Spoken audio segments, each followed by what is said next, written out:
Ladies and gentlemen, welcome back to another stream with Swaggle a very special stream, Hey. joined by two very special guests. We got Manu, the 99 Newsstand, and Rob, Neo's Cards of Comics, also co-streaming on his YouTube channel as well. So hello to everyone watching from his side of the collectible world. Gentlemen, we got a big show tonight. We got a very important show. You know, we're here to report the news. That's right. Because that's what we do.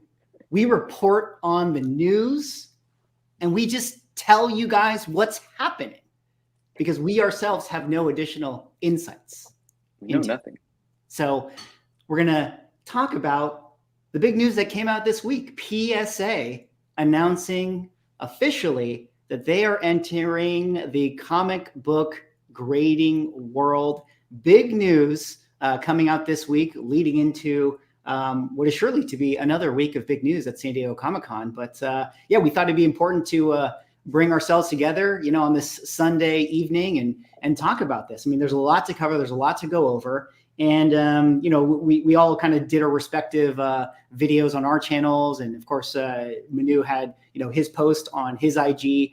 And I think it would be kind of a fun thing for us tonight to, you know, even with everyone in the chat, to just talk about it, you know, give our thoughts, give our opinions. And also maybe add some context that we do also have as well. I don't know if either of you guys want to kind of share that or kind of set that up for me. Rob? Yeah, this should be an absolutely insane week because we have San Diego Comic-Con, we have the National, which is the sports version of San Diego Comic-Con, and we have Deadpool and Wolverine. Yeah. It's like overstimulus in the collectible world. Yeah. And, you know, I'm just, I just report the news. I don't know anything, you know? So, you know, I will definitely report on the things that I don't know that are going to be happening at Hall H. Because I don't know what's happening at Hall H. Because I don't know anything and I don't know and nobody tells me anything. But I will report on the news. It's going to be exciting. It's going to be exciting. And hypothetically, if I did know what was going to happen, I would hypothetically be listing certain hypothetical books on my what we should have done, and this was our mistake, we should have booked guests that have had hands on the PSA slab. We should have. You know, that would have been a good idea. Could you imagine if we had actually been able to handle the first encapsulated comic books by PSA? That would have really been something, wouldn't it? Wait. You know what's funny? I know somebody who has handled it. Wait, who? Can you bring them on? Yeah. Let me bring them on. Are they available? Let me bring them on. Hey, it's 99 Newsstand. Fresh from PSA. Swag, how could I forget? You and I were at PSA.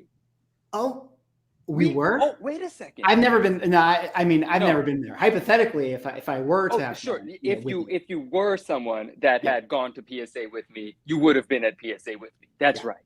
That's right. If I hypothetically were to have gone with you to PSA to analyze the cases and give feedback and hold them in my hands, then I would share what I thought about them in the stream tonight. Right. Yeah. You know, so we'll just make things up for the time being, since that never happened. Yeah.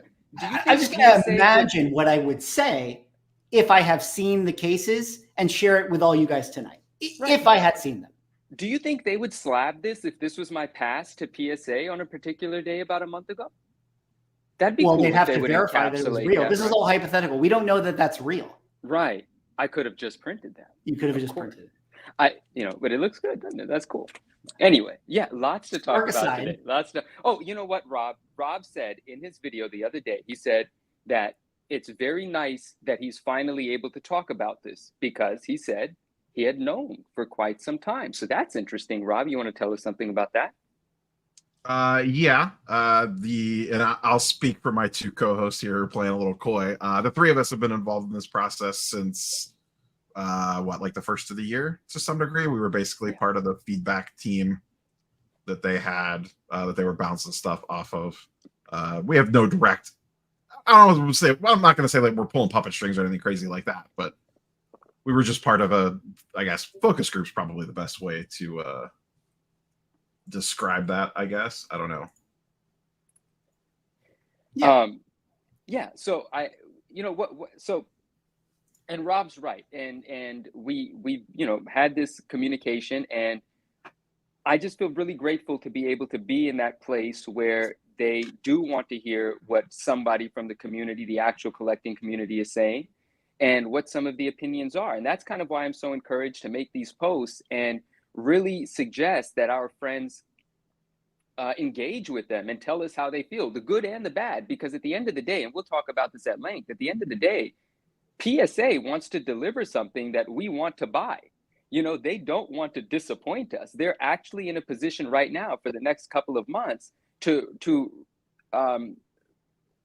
refine what they've been working on to really make it something that we love and we believe in, right? Because ultimately this conversation is going to end up in a lot of different places, but one of those places is going to be like, what happens with secondary market? And secondary market value for these PSA slabs, whichever ones ultimately come out to market, they're not going to right away command a premium, but our belief in what they're offering us is going to give us the confidence to trade those and have this confidence that they are going to continue to do right by us. So again, this is my long-winded way of saying we're in a place right now where we can actually influence the decisions that they make, and we have pretty good relationships there, and we respect those relationships, and we want to continue to give them the information that will help them provide us a service that we actually care about paying for. Ultimately, this is going to be good for everyone, and if they do well, you know, so that's where we're at.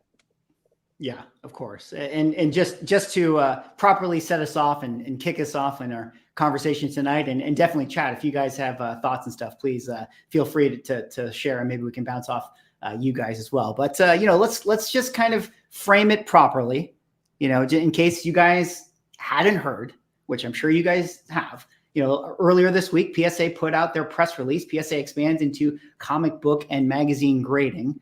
You know, we covered it extensively in our various videos, but, you know, in short, this right here is the, you know, what do you call it? The prototype of what their comic book slab is going to be.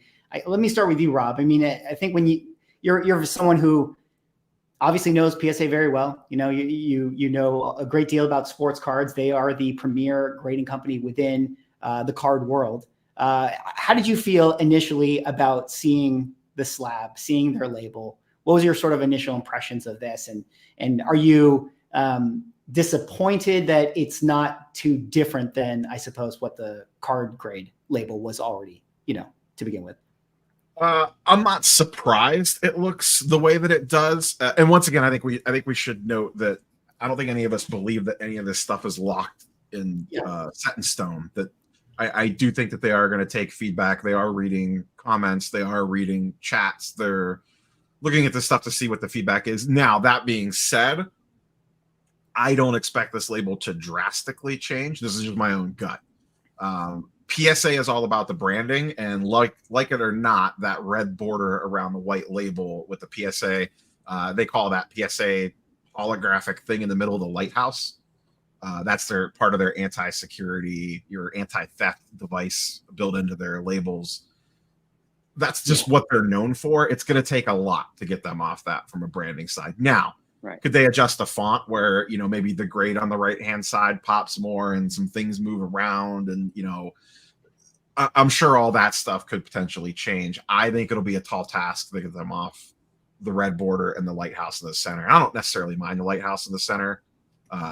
It's just people in the sports card side compare it to a prescription label. It is very no nonsense, basic. Here's the information that you need, which I guess in theory is all that you really need. But I get it. It's not the most pop out, you know, sell the book label that exists in the market. The case, I don't necessarily mind the frosting along the side. I saw some people talk about that, but once again, I'm kind of used to that from PSA card cases, and I think it actually kind of makes the book pop out a little bit more from the case versus having it like crystal, like the sides crystal clear. I mean, and once again, I'm going to lean to you guys because Manu and Swags have had the case in hand because they live in California. I live in Ohio, so I'm not by PSA's offices, so I was not able to get hands on one yet, but I am planning on shortly, hopefully. So like the center part of the case, did that seem super clear? Like, did the book pop out on it, having it in hand? Well, I haven't seen the case, so this is all hypothetical. for me. But I will. I'll let Manu jump in. But yeah, it's speaking specifically about the frosting.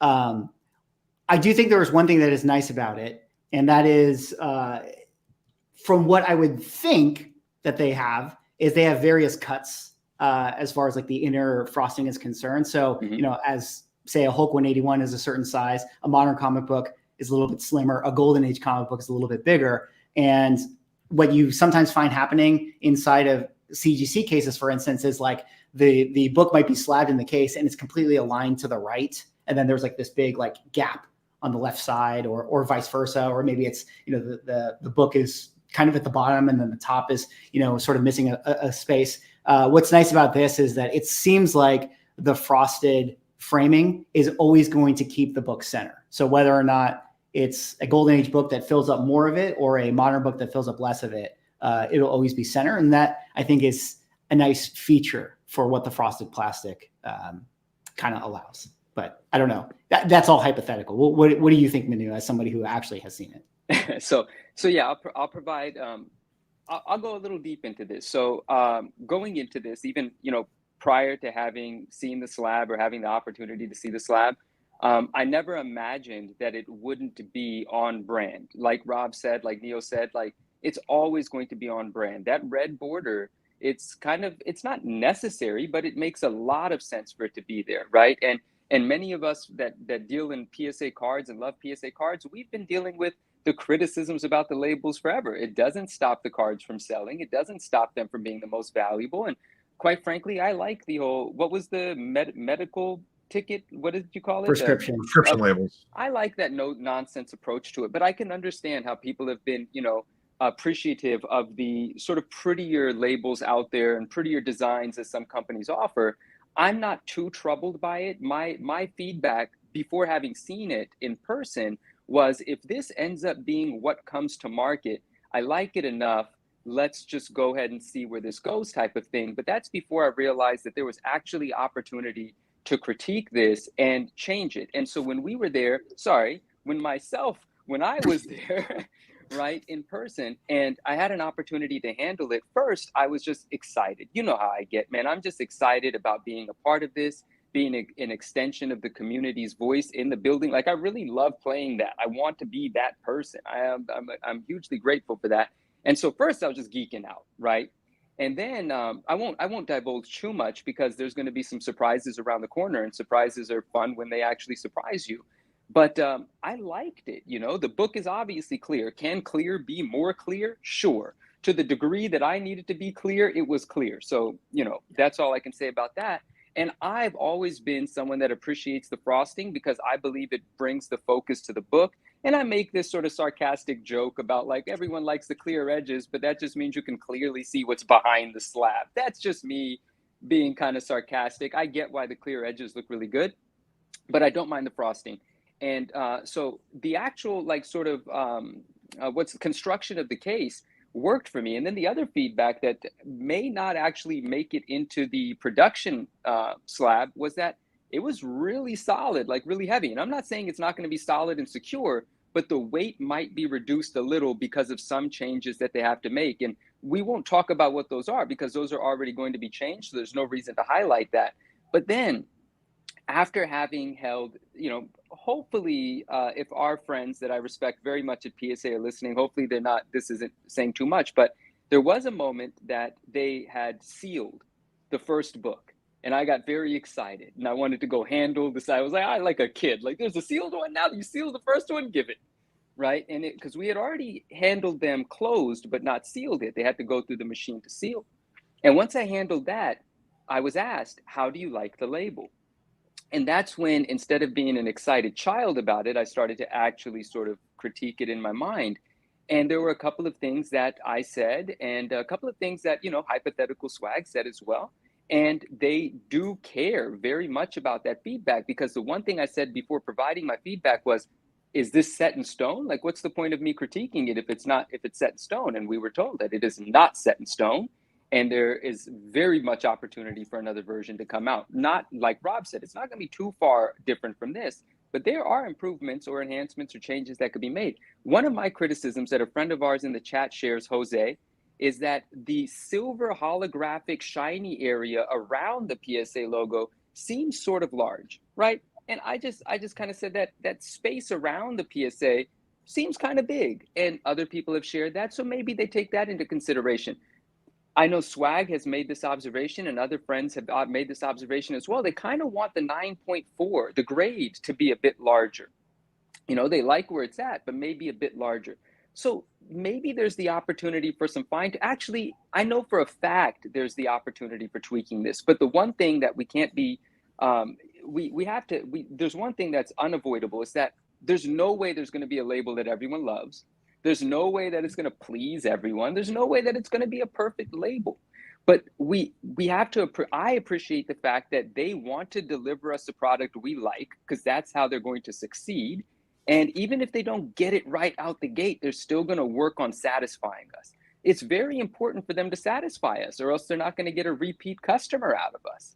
You know, so we literally have that line of communication. I think we should take advantage. But to assume that they're going to redesign their brand and their language, that's just not going to happen. And I don't think it's a good idea for them to redesign in that sort of dramatic a way. Yeah. Yeah, I think there's a couple of criticisms that I had seen on various places about, like, oh, I can't believe they're not launching until 2025. And just to the point that you were making, Manu, I think that one of the things that I thought was a smart move on their part was, you know, they want feedback and they're open to, say, reasonable changes within, you know, obviously what is, you know, capable. I mean, the ship is moving in a certain direction. So, you know, they can only change so many things. But, you know, as far as tweaks on the label, I mean, you know, the look is the look, their style guide is their style guide, you know, so I don't know if we're going to say change that red border with the PSA logo right there. But, you know, I'm sure if the community says, hey, we want the 9.4 to be bigger, or we would rather have, you know, the first appearance on the right side, or whatever it is, like they're open to hearing that feedback. And I think that was kind of a smart move, because admittedly, you know, if I had seen the label in person, which of course I haven't, if I had seen the label in person, my comments would have been, I think people are going to critique it. I think people are not going to like it.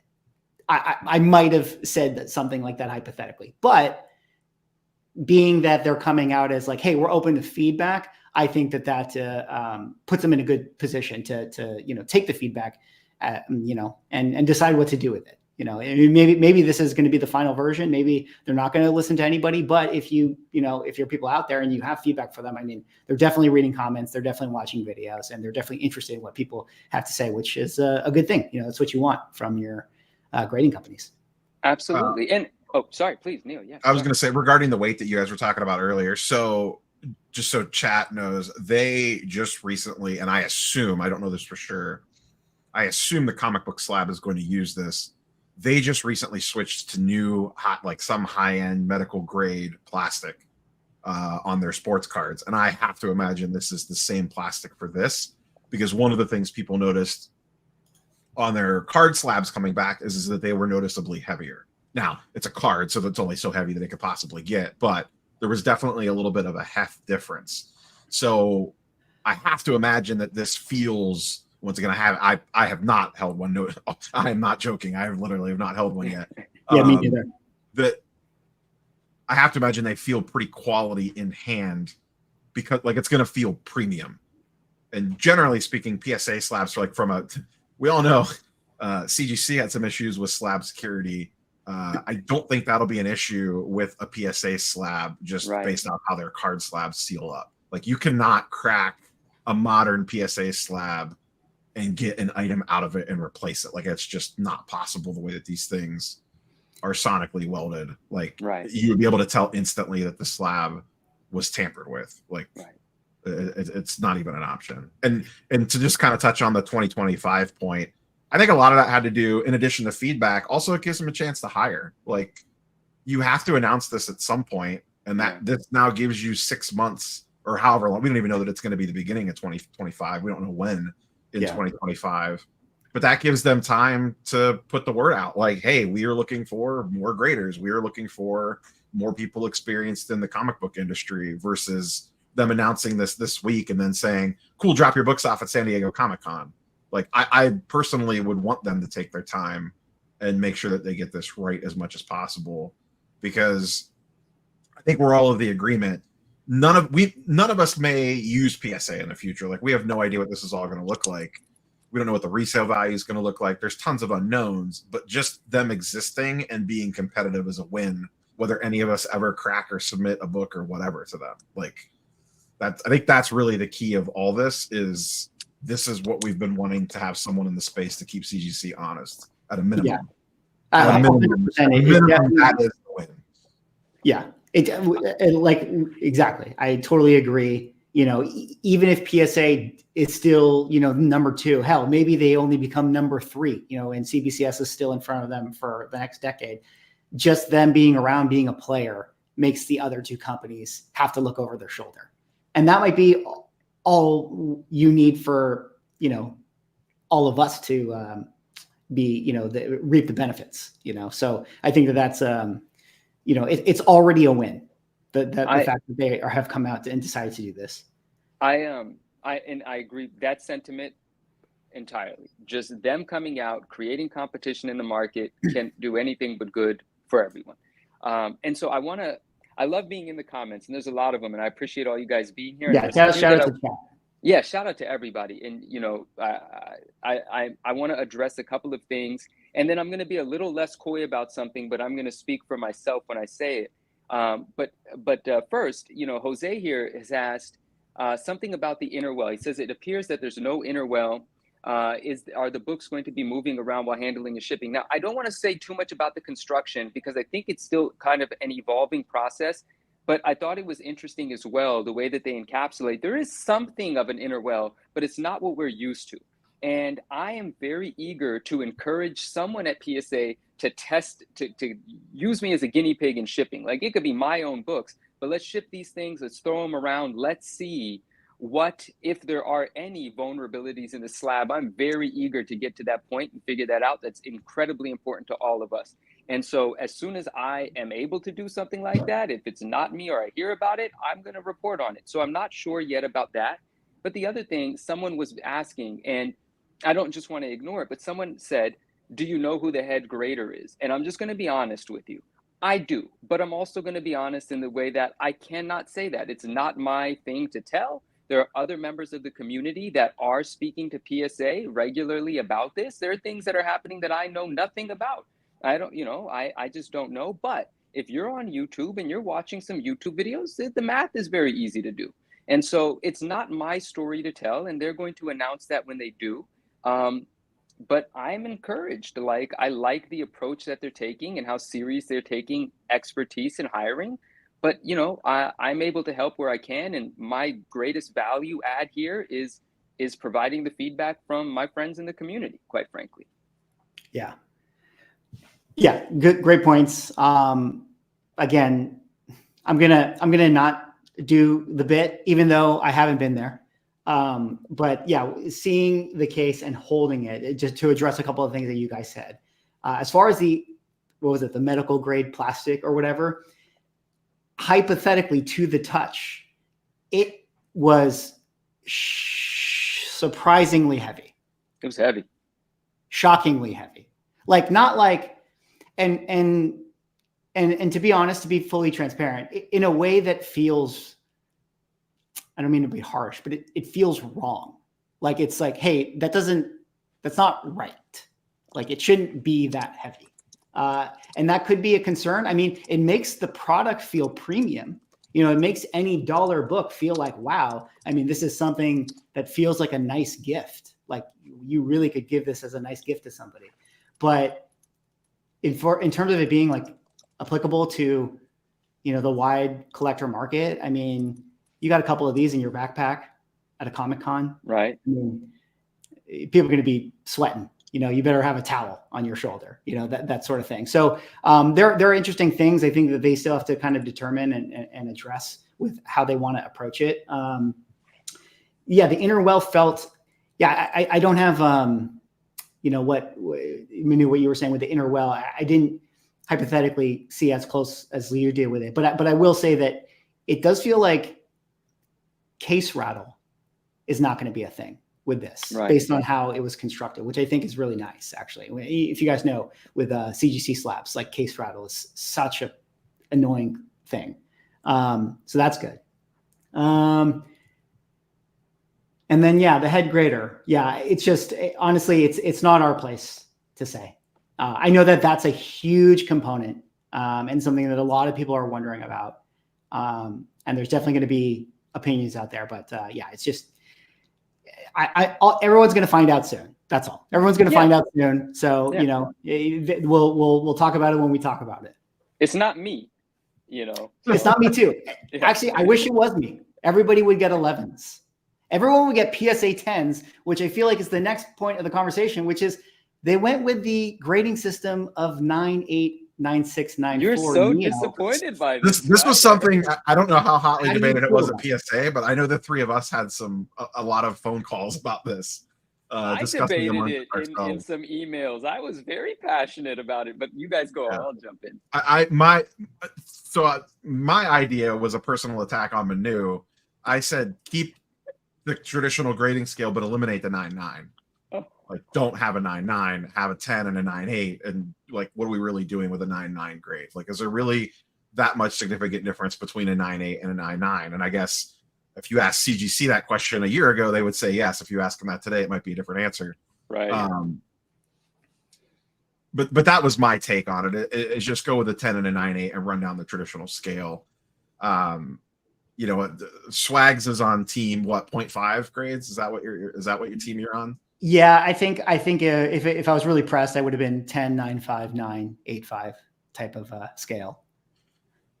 I think the problem with that is that a bulk of books would fall into probably the 9.5 and not the 10. And then now all of a sudden people don't like the idea of their 9.8s getting bumped down to a 9.5. True. Actually, I hedged myself. If I was really being honest, my first take was that I would just go, does PSA give 9.5s? They don't, right? No, they don't. No, Yeah. but they do. So they give, so here's the thing. Below. They give 8.5s. So I actually like that system. They go from 9 to 10, and then every other grade below 9, they have a half grade. So I would say just do that. I would say 10, 9, 8.5, 8. Do they do 7.5s? Yeah, it goes the whole way down. I would do that exact system. Ooh. I know that's controversial, but I would do it. That's so you would put a bulk of the books then probably as a 9? Well, do the bulk of cards get 10s? So are you, I guess, let me ask you this. Are you basically saying a CGC 9.8, a CGC 9, and a CGC 10 should just all be a 10 grade?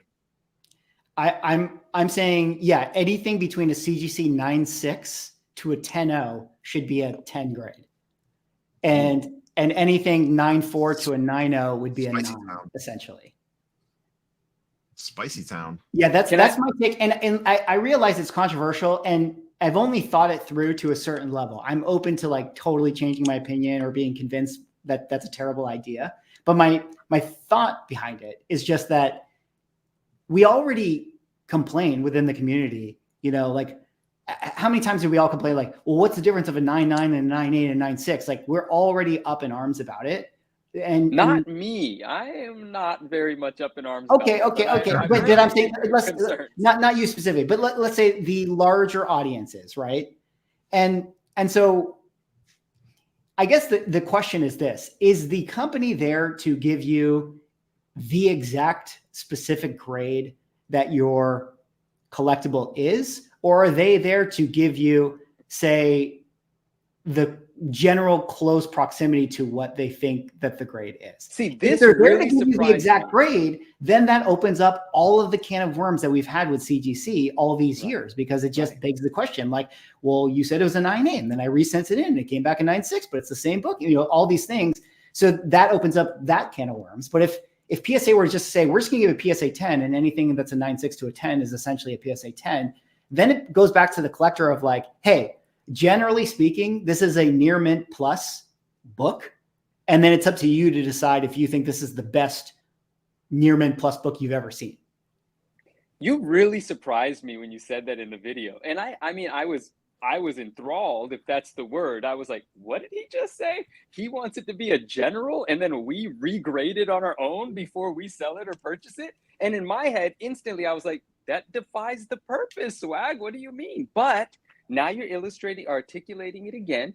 And I see where you're coming from, but I think, I'm of the belief that it is their job. Yes, it led to trouble, but it is their job to give us a specific. That's why they exist, for it to be specific. If it was about a range, I mean, we could trust our LCS owner to give us a range. We don't need to ship it off for a range. So that's kind of where my head's at. But I do understand why you would bring it up. Let me interject again. Guys, I'm not so gung-ho about this position. I'm willing to change my mind. But remember, back in the day, it was letter grades. So it was like near mint minus, near mint plus. Right. So it was kind of like, it's almost going back to that. Like we added an extra 0.2 within that system already to get even more hyper specific. And I'm just sort of saying, why don't we turn down the hot water a little bit on this and be, and go back to more of a letter grade system? Again, I don't know. But the only other thing I would say is this too. That's sort of me kind of intellectualizing it. Right. But if I'm just sort of thinking at it from a marketing standpoint, I mean, and saying, if PSA, you really want to challenge the market and you really want to play into collector psychology and bigger number equals better. I mean, if you just say, hey, ours is a PSA 10, you're going to get so many of those collectors that is like, well, 10 is better than 9.8. I'm going to get the 10. And they have proven that, and you're totally right, because that is on brand for what they've done in the card space. Beckett has fallen behind, and Neo can speak to this at length, far more than I can, but it's quite easy to observe the idea that Beckett has fallen behind because they maintain their position of 9.5s and the 10 being unattainable. Where PSA read the tea leaves, people just like the bigger number. So give them the 10s, even if the cards may cross over as 9.5s with the competition, they're going to spend money to get the 10. It's a feel-good grade. Everyone that grades cards to any real extent knows that a PSA 10 encompasses a range of top of the scale sort of criteria. It is not going to always cross over as a 10 with the competition, a black label 10, or with anything like that. So they know that is the case. I am still happy that they did not translate that to comic books, but I'll talk more about that in a second. Yeah, but Sean, it doesn't marry the letter grades. What did they say? Sorry. Well, because the letter grades were mint, right? Mint is the top, which is in theory a 10.0, and then it's near mint plus, which I guess is a 9.8. So we invented a 9.9, and then it goes near mint, which is 9.4. So we invented a 9.6, and then it goes near mint minus, which is a 9.2. So it doesn't perfectly marry the letter grade system. They added these like other decimals within it already. So you need the extra delineations because it means that they sell for more at all the auction houses and that they could charge more to grade the book when they upcharge. Oh, right. Sorry, guys. You're right. The auction houses need their bigger commission fee. The grading company needs to be able to charge more. The collector needs to be able to chase the 9.9 on the pre-screen. You need all those little things in there. Just real quick, because one second, Manu.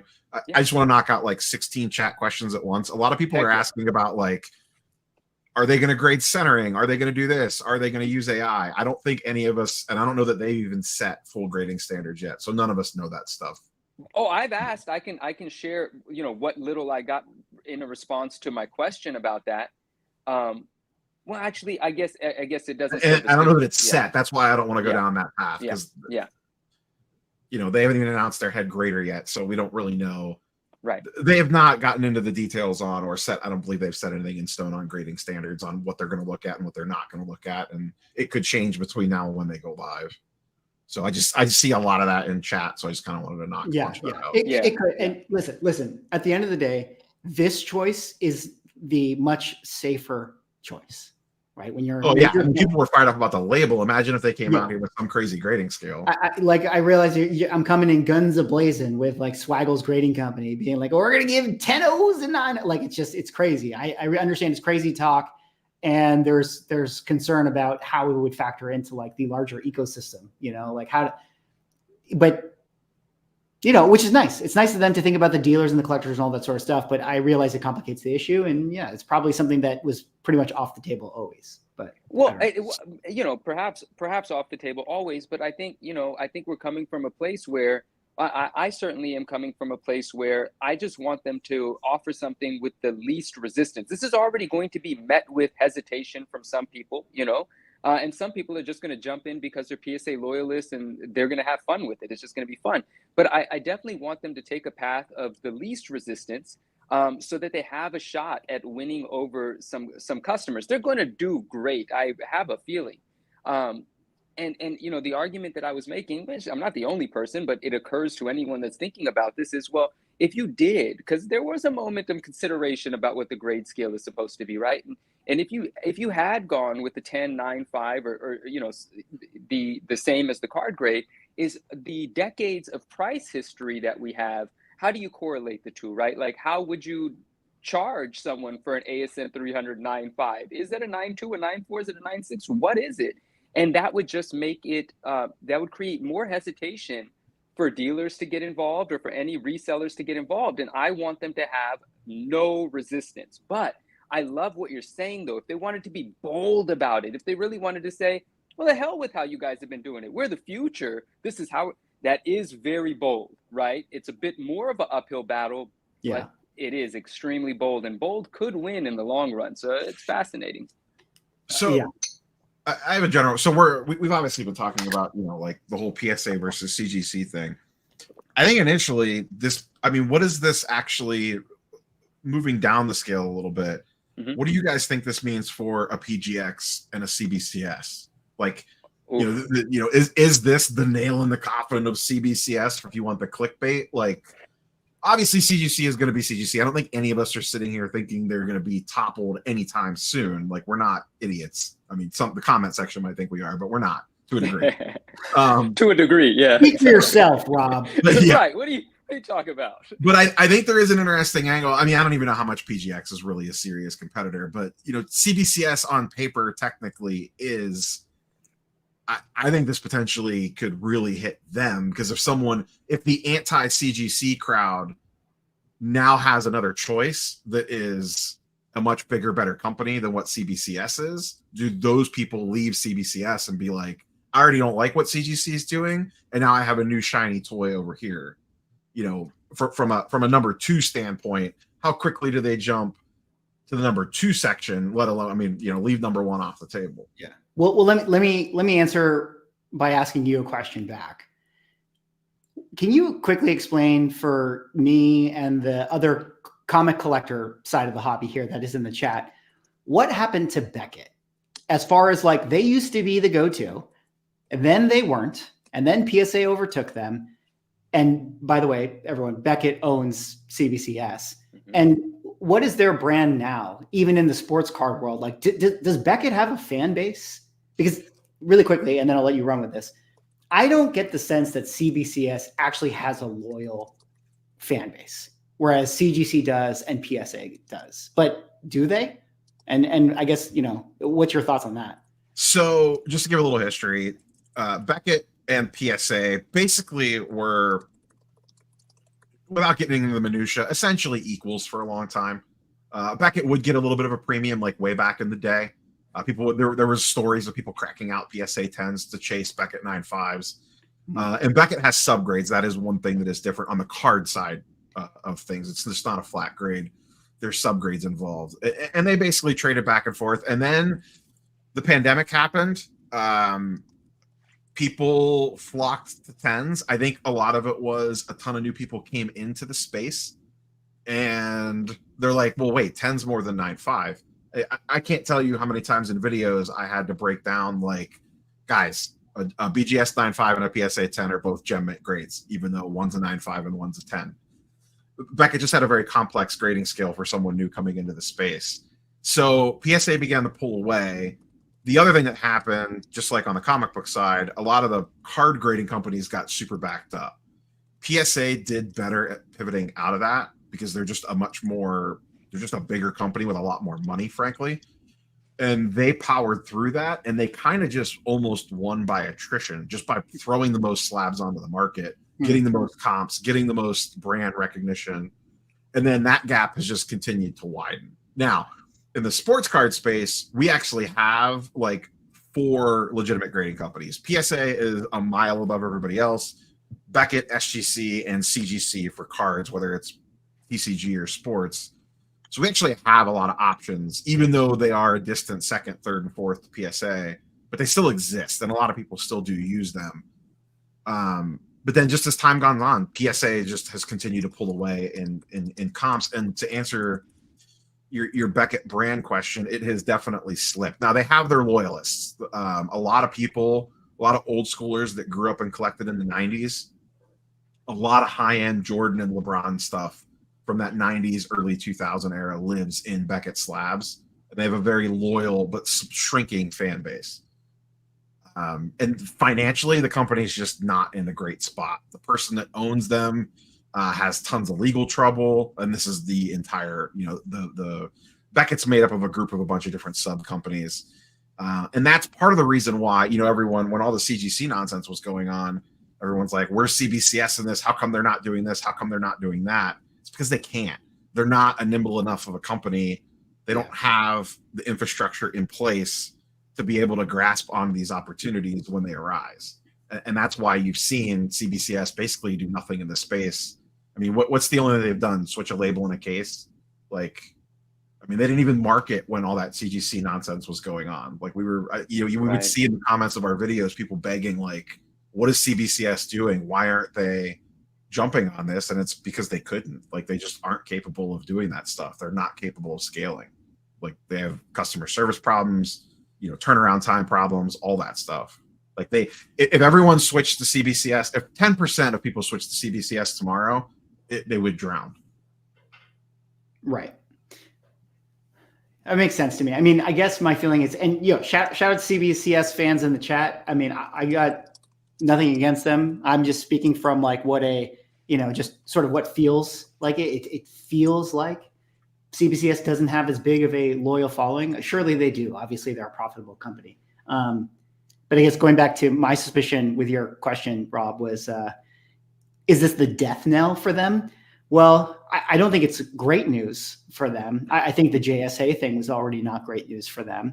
Yeah. But, PGX is still around, and they've been, quote unquote, dead for a long time, but they're still running. So I don't think that CBCS is going to go out of business all of a sudden. But PGX is someone's hobby. Not sorry, carry on. Yeah. But I'll just say that it does feel like, and maybe this can go into like some of the other parts of the conversation we got to talk about, which is like PSA can be successful, or PSA. It seems like they're going to jump into the number 2 spot assuming they don't have a tremendous amount of hiccups, which of course they definitely could. But that doesn't be my question. Do you think PSA like immediately becomes the number 2 within a year of entering the market, if not less? I think that, I mean, it's a big, like, this is a big undertaking, right? Even like PSA has incredible infrastructure in place, and they definitely are equipped to be successful. But well said. It's a big process too, right? Like, I mean, it's a huge undertaking like that they have to do. And they from my perspective, I think that they have everything that they need to be successful, but it's going to be a long time. They need a lot of, they have a lot to do is my feeling. Manu's in first grade again. Yes. I just want to get this out. I think as long as they show us with sincerity that they truly care about our opinion and how we feel about their product, we will have enough confidence in them to see them through the hiccups, the inevitable hiccups in the rollout. There's no way this hits the ground and it's the final iteration of their process, of their product, or anything like that. But as long as we know that we can communicate with them and they're listening to us and they're willing to walk some things back, change some things, whatever it is, to satisfy us, we are going to continue using them and help them into that, into that place where they actually have a substantial hold on the market. If we feel like, you know, I maybe I'm a fool, but I really truly feel like it is in everyone's best interest for them to have a decent level of success here. Why?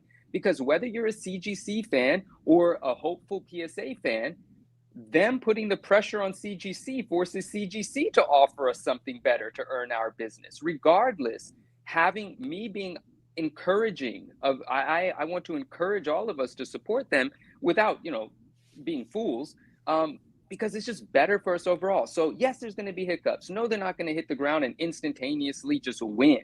You know, this is, like you said, it's going to be a long process, but if they show us they care enough to make the right decisions for us, I think we're going to see to it that they end up being at least number 2. And over the course of time, the way that things change between Beckett and PSA, who knows what happens? CGC has one hell of a head start, of course. Yeah. But I definitely can see PSA, as long as they deliver on what we need, having a huge chunk. And, you know, I don't want to segue completely, but there was a conversation that you and I had, Swag, where you recently saw a card sale, and the card sale was for an enormous amount of money. And you made a comment. You were like, man, there's a lot of, you know, activity in the card world. Like, there's a lot of people that buy and sell cards for high dollars. And someone in the comment section of my post the other day said, nobody in the comic world is going to grade with PSA. Only card guys will. And I didn't make the snarky comment back. I made a very, you know, polite comment back, and we can pull it up in a moment. It's a fun one. Chloe's Comic Swag was part of that exchange as well. He knows it was a fun one. But in my head, I was thinking, Guy, what you just said proves our point. Because if the sports card guys, just for fun, decide to grade a couple comic books now, that's enough. That's enough. Oh, yeah. And you know what else that means? That means PSA is going to introduce comic book grading to an entirely new segment. And if they disappoint that segment, if they let that segment down, you know what they've done? They've created new customers for CGC. They don't want that. Once they create that new customer, they're going to want to keep that customer, or else they're just going to make CGC stronger, because they're going to give someone a taste of grading comic books and then have them go somewhere else.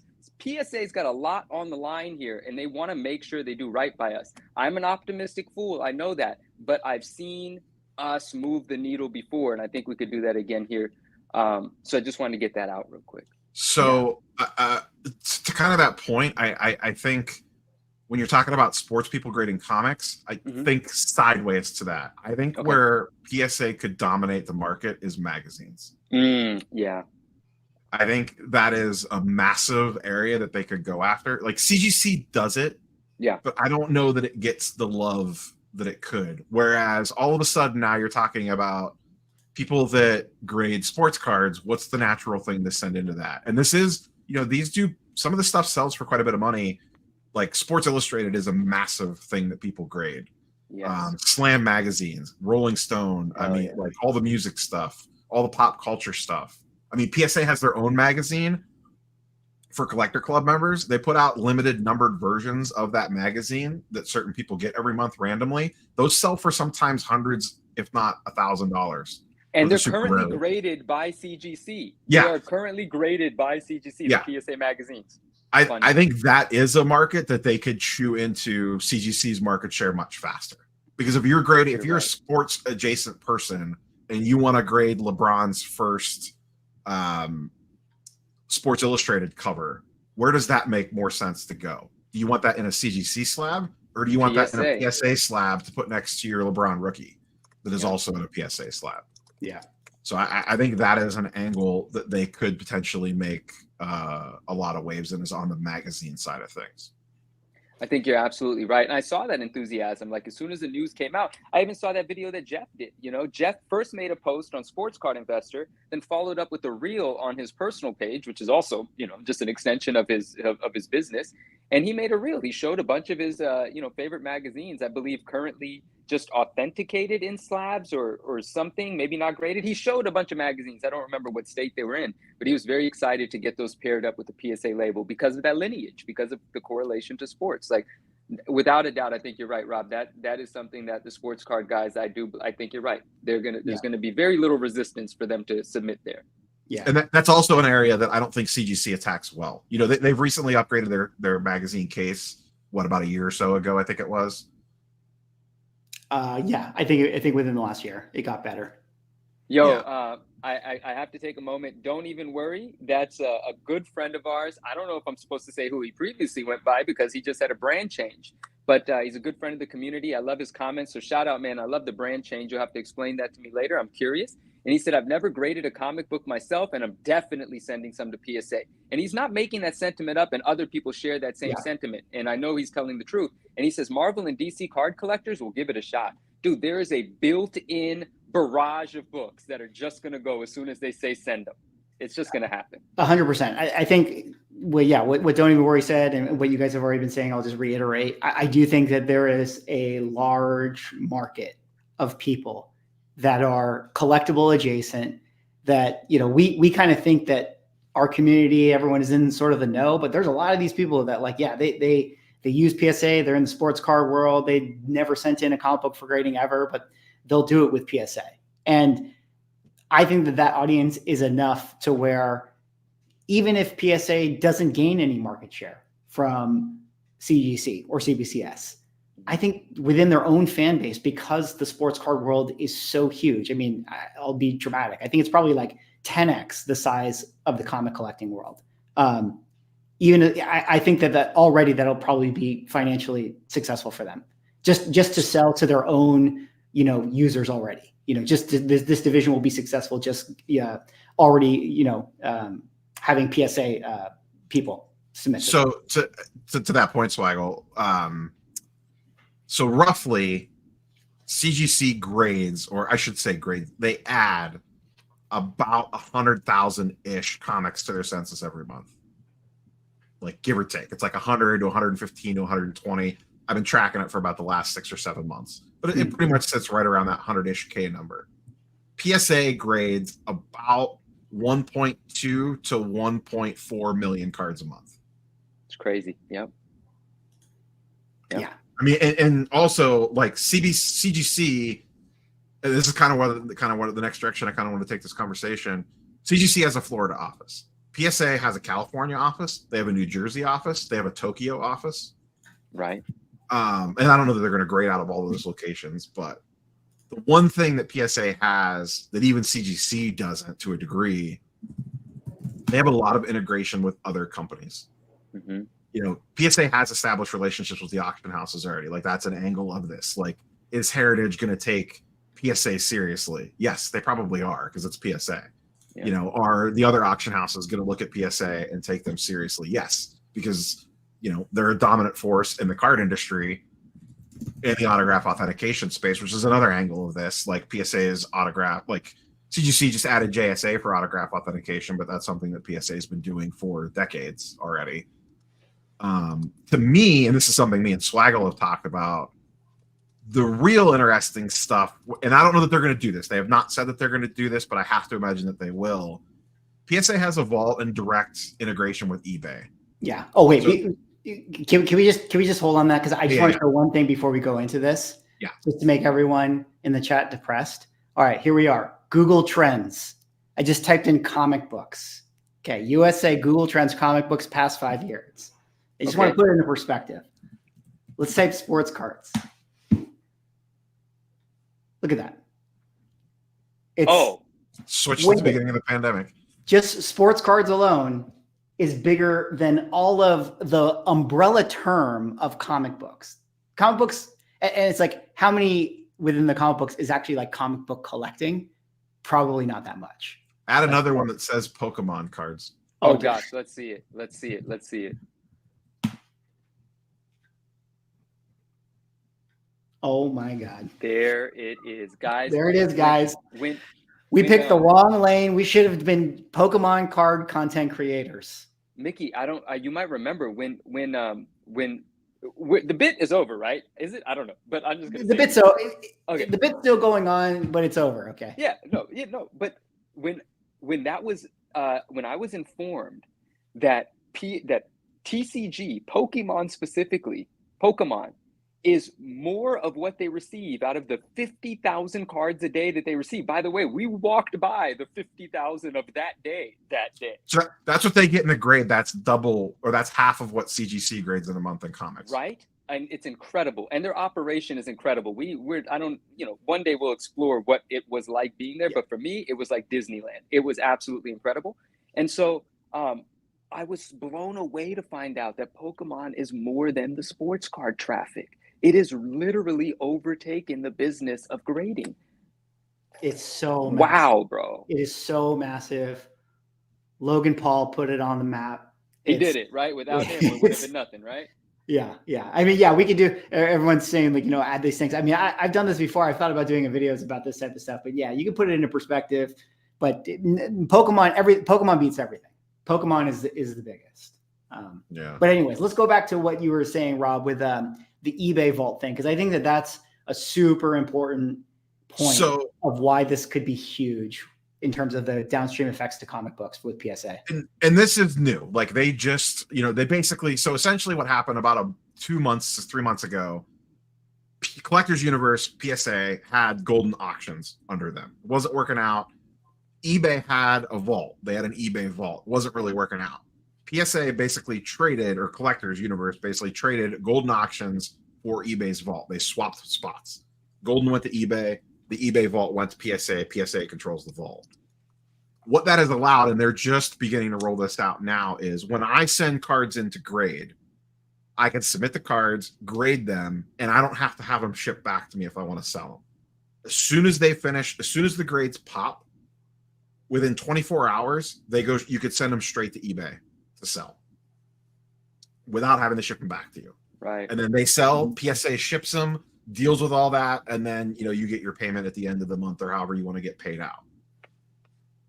Going forward, what they have talked about, and once again, this is a little hypothetical because I'm making assumptions that this is going to roll out the comics at some point in time as well, is the rumor basically is I could go on the eBay, buy a raw card, have it shipped straight to PSA, have PSA grade it, and then immediately put it on eBay, and the card never touched my hands. So there's a couple different aspects of this. One is the implications of vaulting comics, and like, say you send a bunch of cards or a bunch of books off to CGC that you're planning on selling. And imagine you just ship them there and you don't have to touch them again. Like that alone, like shipping comic books is a pain in the butt, like especially graded books. Imagine just not having to deal with it. You take your 20, and the other thing too is you don't have to, it's not all or nothing. You could cherry pick. So if you send 20 items in, you could send 15 to the vault to immediately list on eBay and send 5 back home to you that you want. Yeah. This is the one thing that PSA probably does better than anybody else, is their integrations with other companies. Yeah. And so to your point, like you get the Captain America trailer come out, the Red Hulk comic becomes ridiculous. It's super hot. You're the first person on eBay, you buy it now. With one hit of the button, you get it graded by PSA, it goes to the vault, and then it gets relisted without you ever having to touch the book. And now you have a PSA 9.8 of your Hulk 1 ready to sell. Still within the hotness of the trailer window. Yeah. And if I'm a CGC person, I go onto eBay and buy it. It has to ship to me. I get it in my hands. Then I ship it to CGC. CGC gets it, grades it, ships it back to me. And now I post it on eBay. So even if maybe my version of that book sells for $100 in a 9.8 versus the PSA version that sells in a 9.8 for maybe 70, but you can get that PSA book onto market faster, sometimes that makes a big difference on this stuff. I am, and 100%. I am gonna. Evan just said something, and my head works this way too. And I try to be positive, but I have this pessimistic side, and this is why I feel like the vaulting thing. I mean, listen, it's going to be a big hit. It doesn't matter if I use it or not. I know people love it. People are going to enjoy it. It feels too impersonal to me. Evan said, that sounds terrible. Could be damaged comics being sold over and over, all while sitting in a vault without the community ever seeing it. That is so true. Well, they'd be great. I mean, they're only graded books, so it's not like you're having raw books sitting there. And you have high risk. They could be damaged in the case. The graded books take I get in the case, often enough. But again, that's going to be a very small portion of what happens. But I, like Evan, can't escape the idea that it is a possibility, and I need to see my thing. Oh, it's, But I mean, you don't have to put them in the 100% is, vault. yeah, 100%. Right, It's right. it's kind of depressing to be like, oh, I guess that's what's going to happen. But we're just talking about it in the sense that people are going to do it. Like, Of it's not course, something man. that I care about, But I'm just saying, like, this is going to be a feature of the system, and you show me the incentive, I'll show you the result. Like, this is going to be a thing. Like, Let the day trading begin. They're basically yeah, NFTs exactly. now. Go for it. Yeah, I mean, it's not even necessarily the day trading. It's just it doesn't have to be the hot spec book, and it could be books you're submitting yourself. Remove the direct to purchasing raw to send to eBay. Let's just pretend you have your 20 books sitting there that you're planning. Maybe Swags, you just did an LCS haul video just the other day where you got like 10 books or whatever. Are you planning on keeping all those? Are you going to grade some and sell some, or Yeah, I might sell a couple. I'll probably okay. keep some. So let's say you wanted to get. Let's say you send. Let's pretend there's 10. You send them off to PSA to get graded. The grades pop, and then maybe you're like, oh wow, that graded way higher than I thought. I'm going to sell this one. You cherry pick those 3, send them off to eBay to do their thing, and send the other 7 home. And now those 3 are out of your hand. You don't have to mess with it anymore. Like that, the convenience of that alone. You don't have to run to the post office. You don't have to bubble wrap it. You don't have to put pool noodles on it. You don't have to insure it. You don't have to deal with all that nonsense that goes with it for books that you were planning on selling anyway. No, there's big benefit there. There's going to be a few people that just don't, but we're going to be the minority. There's big benefit there. It's a huge selling point for the activity of collecting, grading, selling, trading, and all of that. Yeah. It's very, very interesting. Well, I had your post pulled up. Yeah, I have that. I want to with a certain. Yeah, we thought it'd be interesting to go through. I don't know if you got any interesting comments on your video, Rob. If any that come to mind. I'll look while you guys are working through this real quick. Yeah, I do. Did you have one here that you wanted to highlight? There's one pinned at the top. I think it's the second one pinned at the top, and there's some interesting things to pull from that, and I could tie that into some of the other comments. I still have to go through all of these because I want to see all of them and respond to all of them. So I still have to do that. But this one pinned at the top, you'll see a comment from Chloe's Comic Swag, I believe it is. Is it not pinned at the top? Oh yeah, here. I don't see it as pinned on my end, but here's Chloe's comment. Shout out to Chloe. Oh, yeah, shout out Chloe. He's with us tonight as well. And actually, I'll just pull it up on my phone so that I can get to the thing that I wanted to speak to really quickly. And, a little bit I've already, but I'm going to get a little further into this. So, Chloe says, I love it. Top tier competition gets you CGC from being complacent. This is very true. CGC needs a swift kick in the ass, and PSA is here for it. And I love that. Like that enthusiasm. Yeah, it's a little, we're making fun of CGC a little bit, but it's all for the greater good. And a lot of people were agreeing. And then we had another gentleman hop into here, and he says, and there are a couple of people in this comment section that says, I'm all for it too. And my page or my collection screams CGC fanboy. These are people that love CGC, have all CGC collection, and they're open to this. They're like, you know what? Bring it on. If they're going to do right by us, we're going to spend some money there. So this other gentleman says, LOL. PSA is too late to the party. Collectors that collected CGCs for the last 24 years are not going to jump to PSA. Better get Steve Borock, or they will just be a card company that grades comics. First of all, shout out Steve. Big respect and big love for Steve. This same gentleman that left this comment about collectors that have been collecting CGCs for 24 years also, and I appreciate all of his comments. We've had very respectful dialogue. He left another comment on this post that said collectors that have 2,000 CGCs aren't going to convert. Man, I'll tell you, collectors that have 2,000 graded books and have been loyal to CGC for 24 years are the minority. I don't think anyone's concerned if a 2,000 book collector is going to convert. Let them stay with CGC. I know very few people that have anywhere near that many books or that kind of history with CGC. A lot more people are new to this. I'm talking about 5 years new to this. They don't have decades and decades of loyalty here.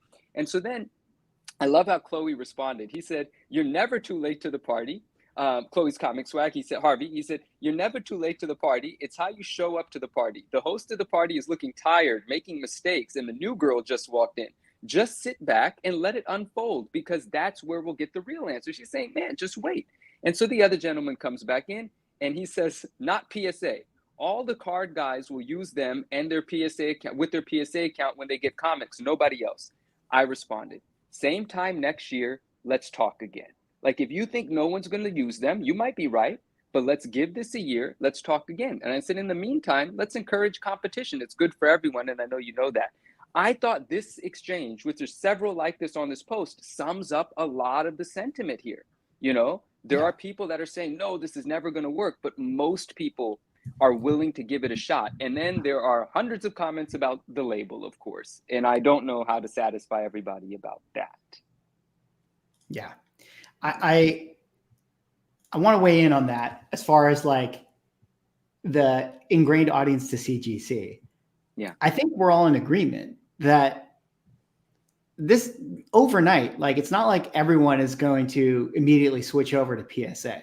And like I don't have a horse in the race with this. Like, I just want the best products, essentially. Right. So right.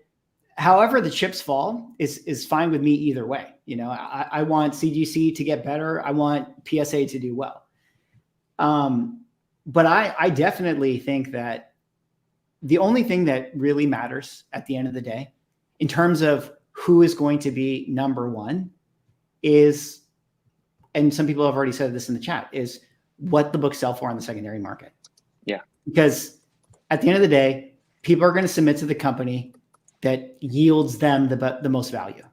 You know, that's kind of how people operate. I mean, it just makes sense, right? So the big question is, can PSA actually compete in that world? And it's going to be difficult for them, to be honest. It's going to be really, really difficult. And I'll just bring up this post that I think kind of puts it in perspective. This is Heritage Comic Grader, which is like the grader over at Heritage. And he just showed this picture of a bunch of ASM 129s, you know, and in his post, he says, when you pick up the phone and still can't believe what you hear, this is the result. 27 copies of ASM 129. These will most likely all be going to CGC and then sounding the next 6 months of a year being auctioned. So this is Heritage Auctions. Right. They get a submission or they buy a collection or get a consignment or whatever it is. And he's saying it right there. I mean, these are going to CGC. Right. He's not saying these are going to CBCS. He's not saying these are going to PGX, you know, and when PSA is around, he's not saying that these are going to PSA. Like, Heritage is going to send it there, and Heritage is going to funnel their books to CGC. And therefore, you know, Heritage, when they go to sell and set records and all this stuff, like, the machine perpetuates CGC as being the go-to premium company that, you know, gets the most value. So I don't know how PSA breaks that cycle. I mean, the one thing that PSA has is that if Heritage gets a alpha, you know, Black Lotus card, you know, for Magic the Gathering, or they get like a, you know, a Charizard Pokemon, and, you know, they want to sell this stuff, like, they'll use PSA. So maybe there's people in the building that have those connections to PSA, but as far as comics are concerned, I mean, it's tough, you know, so that's going to be a tough one. That is absolutely going to be a tough one. There's something that absolutely needs to happen, and I think it will happen. And it was suggested that it could happen in a conversation. And here's the scenario. PSA has just as great a relationship with these auction houses as CGC, just in the space of cards, right? All of the highest selling cards. Actually, Beckett has some huge. SGC and Beckett both have huge sales in cards, but PSA has a lot of respect. CGC is obviously the leader on the comic side. There's not even a competitor there. But the point is, PSA has hugely wealthy collectors that grade their sports cards, vintage cards, TCG with PSA. All they need is a few of those, and they've got dozens of them, a few of those collectors that want to dive into books, and they've got a great relationship, and say, you know what? I'll have a book that's worth a couple $100,000 because that's the sort of collector I am. I'll insist that it's graded with you, and I'll send it to Heritage. What, is Heritage not going to sell my book? Of course they will. And certain books are going to get what they're going to get no matter what. You know, it doesn't matter what they're encapsulated. You send even a detective. What is it again? Dang it, the Tech 27. I want to be the guy that says it right. The Tech 27, even though in a CGC slab, it sold for 50% of its previous sale. The point is, it's expensive no matter what. that could have gone in a CBCS slab, that could have gone in a PSA slab. It's still going to do what the market's going to do for a Tech 27. Now, in a PGX slab, maybe not, because who knows what you're actually buying. I shouldn't have said that. I apologize. But you know what I'm saying? Like, one of their big time collectors, or a handful, to dive in just for the sake of doing it for PSA. I think they've got those relationships. I think a big book will show up at a big auction house and a big number will be attached, and poof, headlines. And that's what it takes. Yeah. I mean, listen, I'm not saying that they should do this, and I'm not saying that this is the right thing to do. But if I was PSA, I mean, and I had clients that wanted to send their Tech 27, to my company, and they were going to auction on Heritage, I would definitely be, under the not Swaggelhaus at Heritage Auctions account, shill bidding that and making sure that it hits the floor value. Like, I mean, I'm just gonna be honest, like, man, what they have to do to protect the floor value of their books is going to be an important component into the perception of the collectors and the people. I do agree with you that I think that there are people that are going to be loyal to PSA and send their books into PSA. But yeah, man, I mean, if I could go to PSA and hand them my book and make sure it's not damaged in shipping and make sure they encapsulate it and make sure it gets to auction, why wouldn't I? Why wouldn't I? If it's a book that's if I'm a multimillionaire, sure, I will. There's something that I want to talk to really quickly, because this has come up a lot and it's been a little confusing for me to, understand. Well, not very confusing, but people keep asking, rightfully so. I'm not making fun of the question, but I want to just provide some clarity.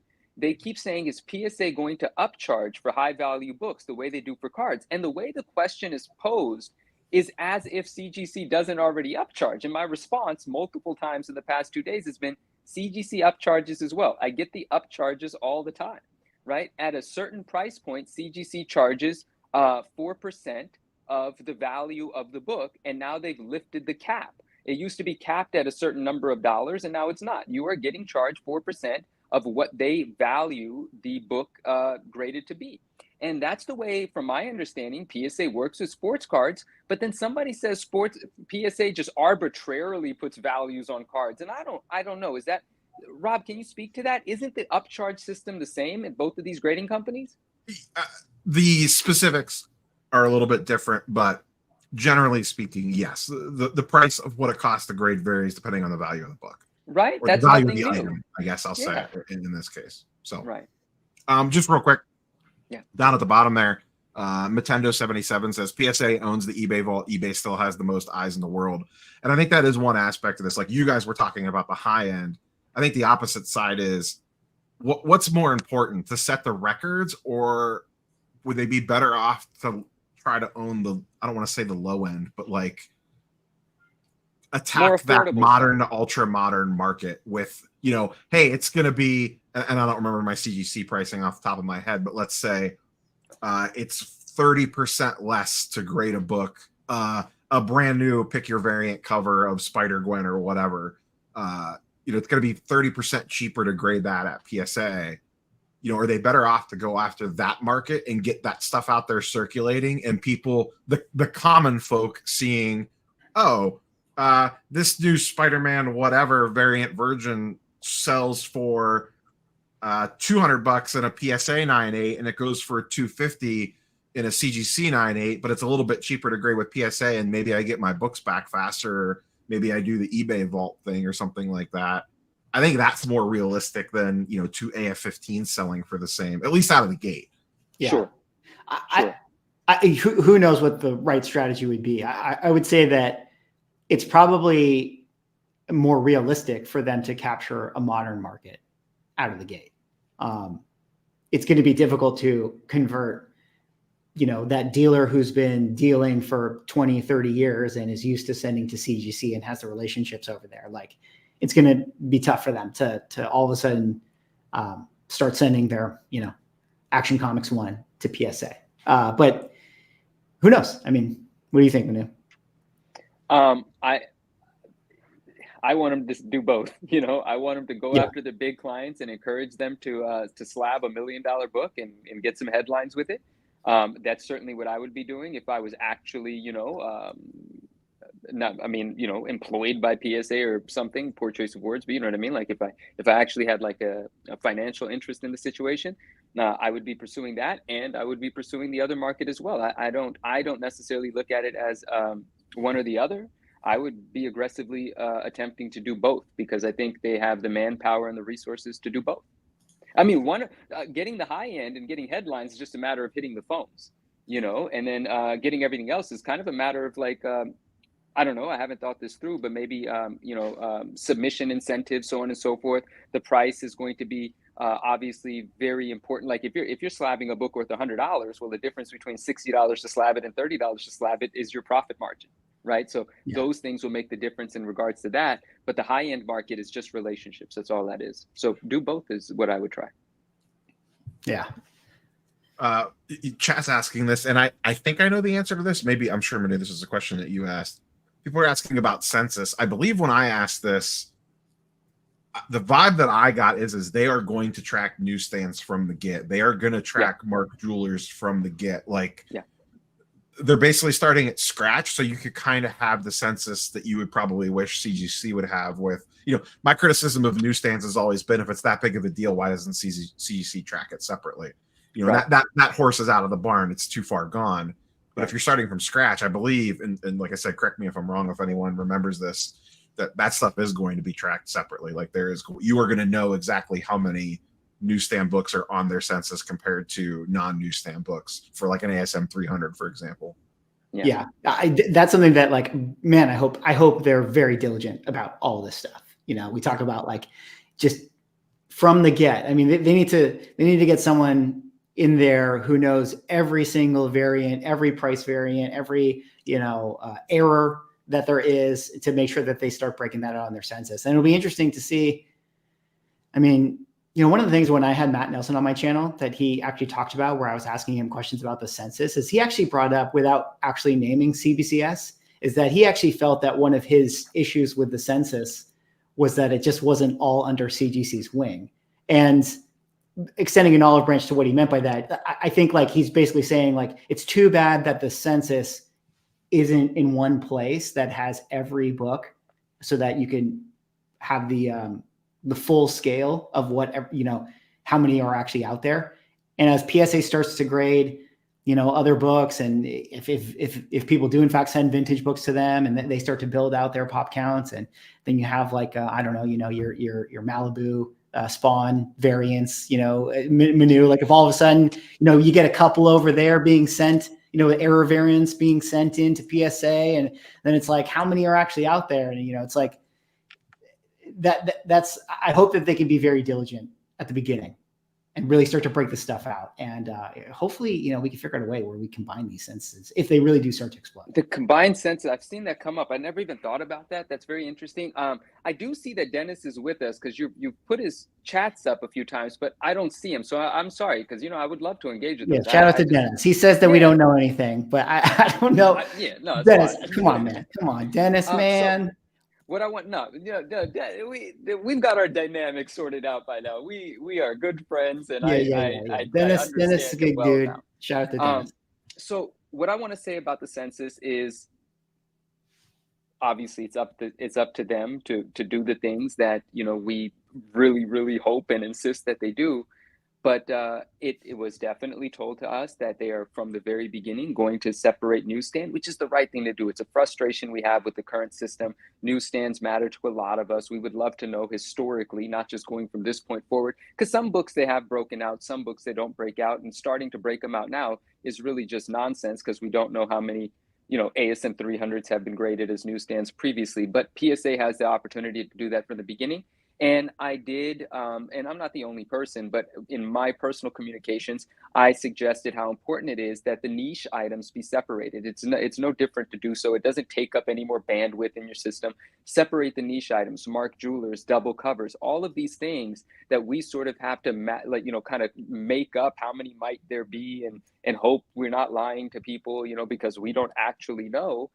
Separate them. Mark Jewelers, double covers, error variants, separate everything. There's no reason not to, and that will give them a huge leg up. And I think they're taking that seriously.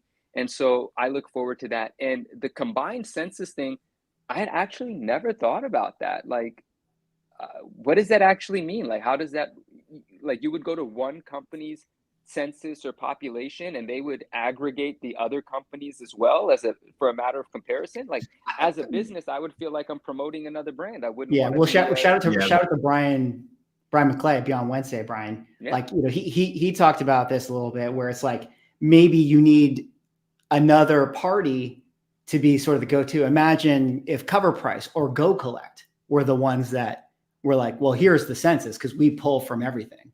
So on the sports card side, we have GemRate, which is a individual / company that they're the one that you've probably seen their posts on Instagram. They're the one that tracks the monthly numbers. If you pull up Instagram, you could see it, Swag. If you want to show the screen, just search for GemRate. He does monthly, daily posts. He does all sorts of census breakdowns or population reports on the sports card side of all the 4 major grading companies. Like, we know exactly what every company's doing. We know by sport, by decade, by year. Like, we actually, because of him, and I'm pretty good friends with him, we have a ton of data on actually what's being graded. So what you have here, this is the first half of 2024. Just as an example. So what he's actually working on now and is in beta that works pretty well already is a universal pop report. He is pooling all his data together, and you can actually go to the GemRate website and you could type in 1952 Mickey Mantle, and it'll pull up what every single grader has and shows you the breakdowns of everything. Just go to GemRate. I think it's just GemRate. Oh yeah, there you go. So universal search right there. Go, click there. Type in 2018 Lucas Silver Prism. 2018. Yeah. Luca. Yeah, K, not a C. Why is this?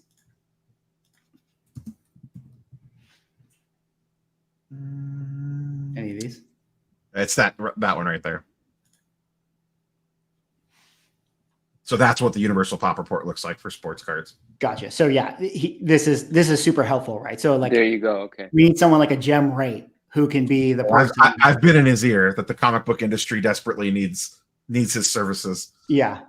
Well, shout out to GemRate. Go give GemRate his Instagram a follow, everybody, and tell him to get on this, for us. I mean, the fact that he tracks the numbers has done, like, it really allows a lot of transparency. And it's funny, the grading companies are they like it, but they don't like it at the same time, because it is showing us exactly, like, oh, look, you'll see like a company runs a special on Pokemon cards, and you could literally see how much of a bump they get from running a special in a certain category when he tracks those month-to-month numbers on stuff. Yeah.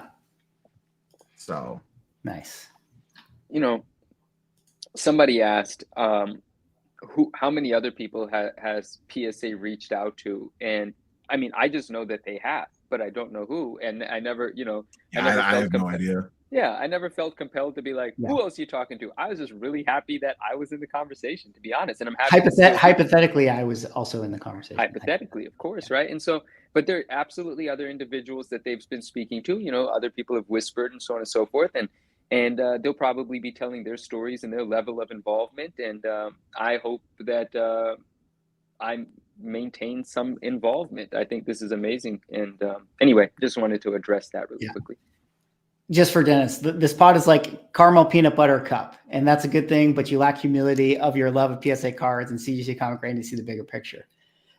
Dennis, I mean, I'll speak for myself.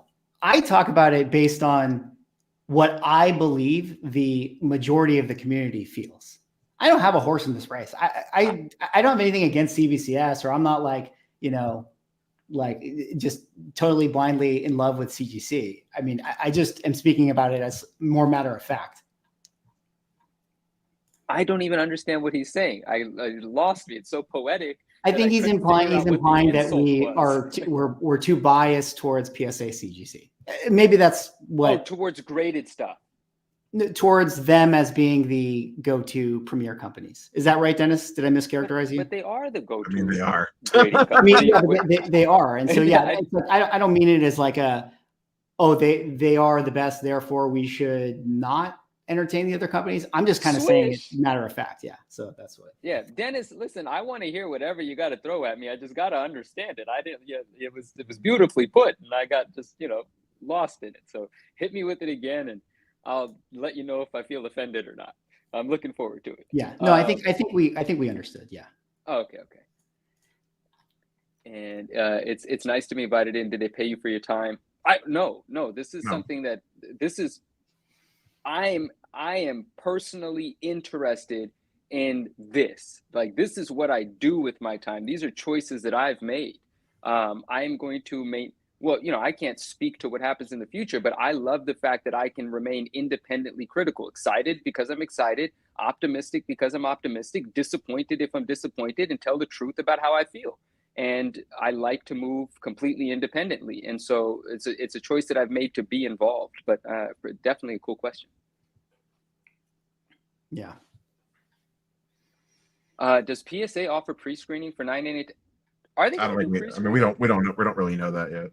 Yeah, someone did ask earlier if they were going to offer pressing, and that is yes, which that has been a interesting conversation in the sports side of things, because there was a big topic on card cleaning over basically the last year, really on and off again. And the card world and the comic world could not be more different when it comes to card cleaning. Cards, people want it unmolested. They want it pure.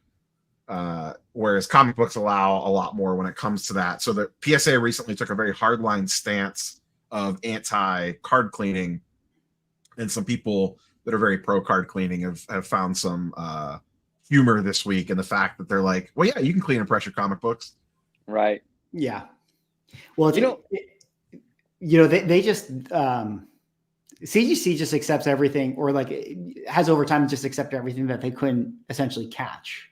Yeah. So I don't know if in cards it was easier for them to figure out when a card got pressed. No, they can't. So then, yeah, maybe it's just one of those pressing you can, because cards have size standards. So if something goes out of scope, they can. But pressing a card, really, the reason most people press cards, the way I understand it anyways, is to trim them, because you want to make the surface a little bit larger so you can cut off the bad edges and size it back down again. But what about the thickness, though?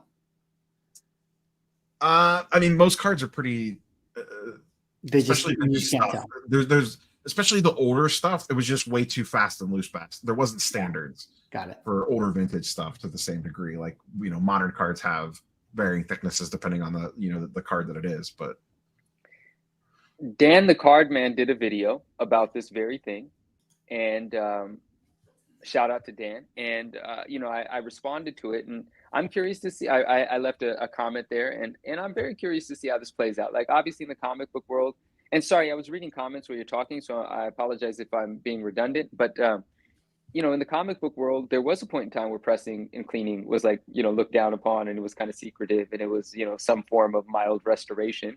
And then the community accepted it. And once the community accepted it, of course, the grading companies are going to offer it as a service. The community's already fine with it. Why would they not cash in? Yeah. I feel like, and listen, I am far more involved in the process of grading comics than I am in cards, but I am in both comics and cards in terms of being a collector. So I do care about these things, but it seems as though pressing or flattening a defect in cards, I'm not talking about using waxes and all this other stuff.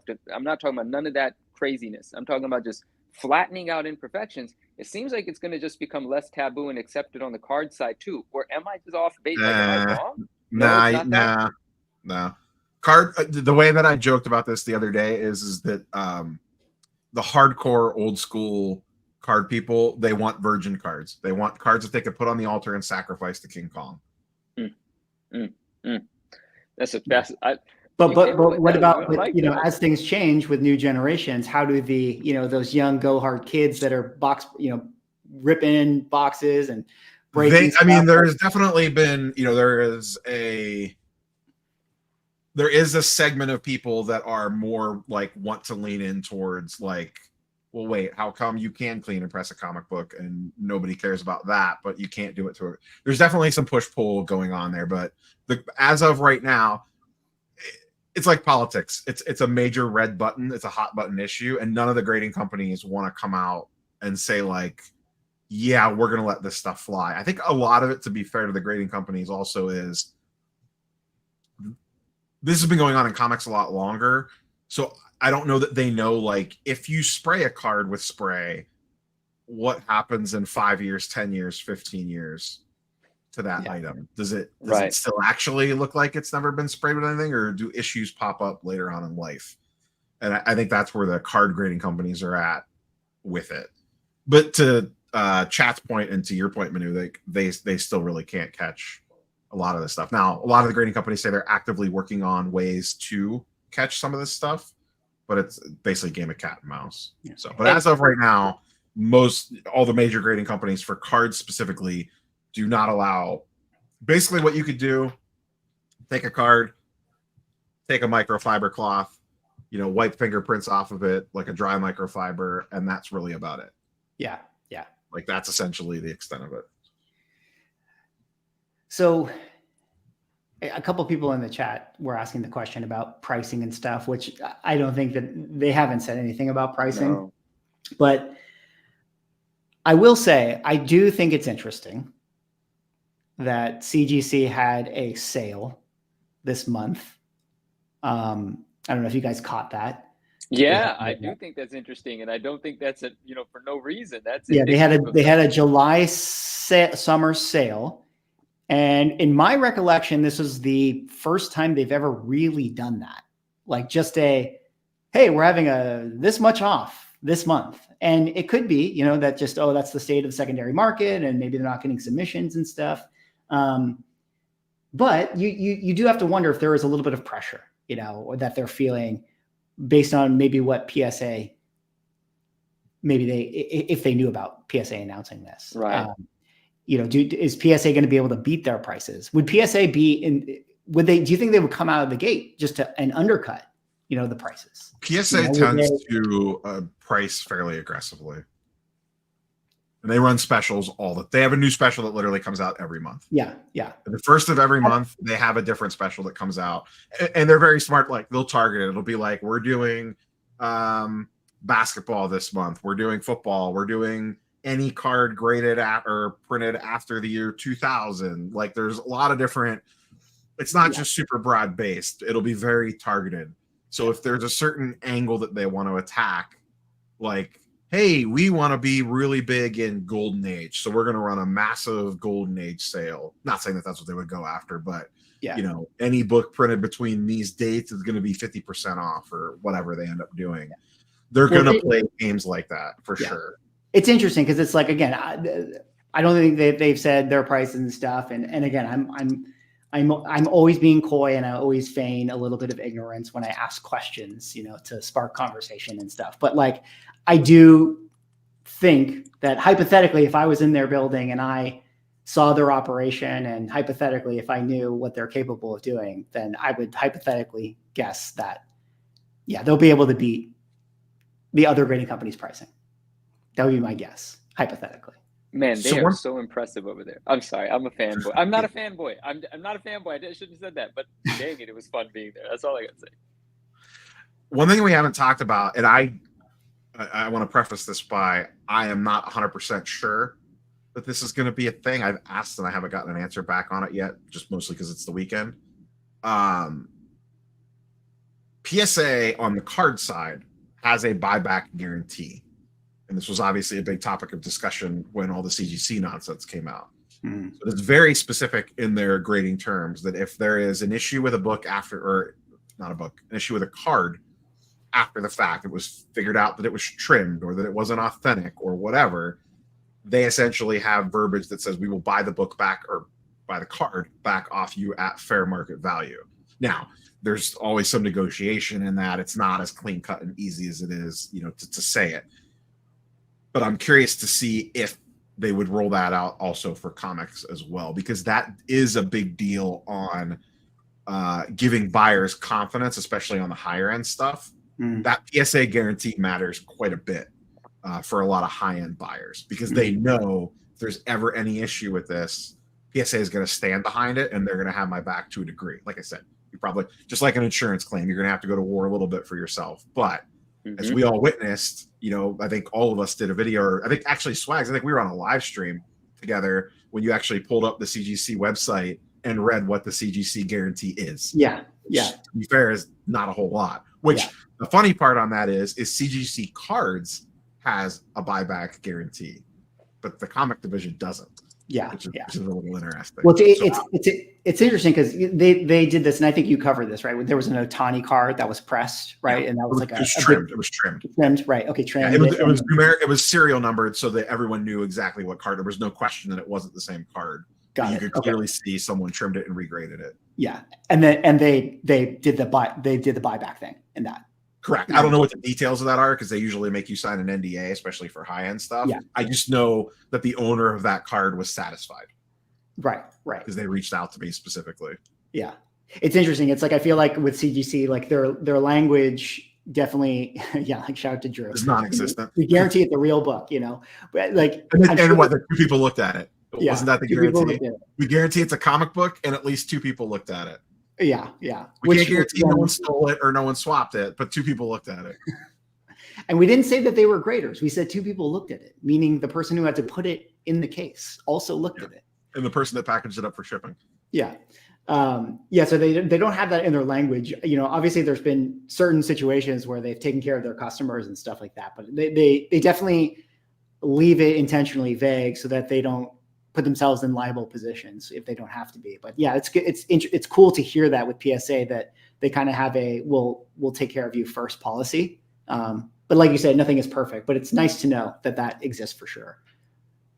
Has there been I don't want to go too off topic here, but has there been much updates in that whole buying books back, the CGC nonsense? Like that really kind of went quiet and I haven't heard a peep anywhere. Like are people got checks? Are people still waiting? Like I could speak. Swag, you want to? Yeah, go for it.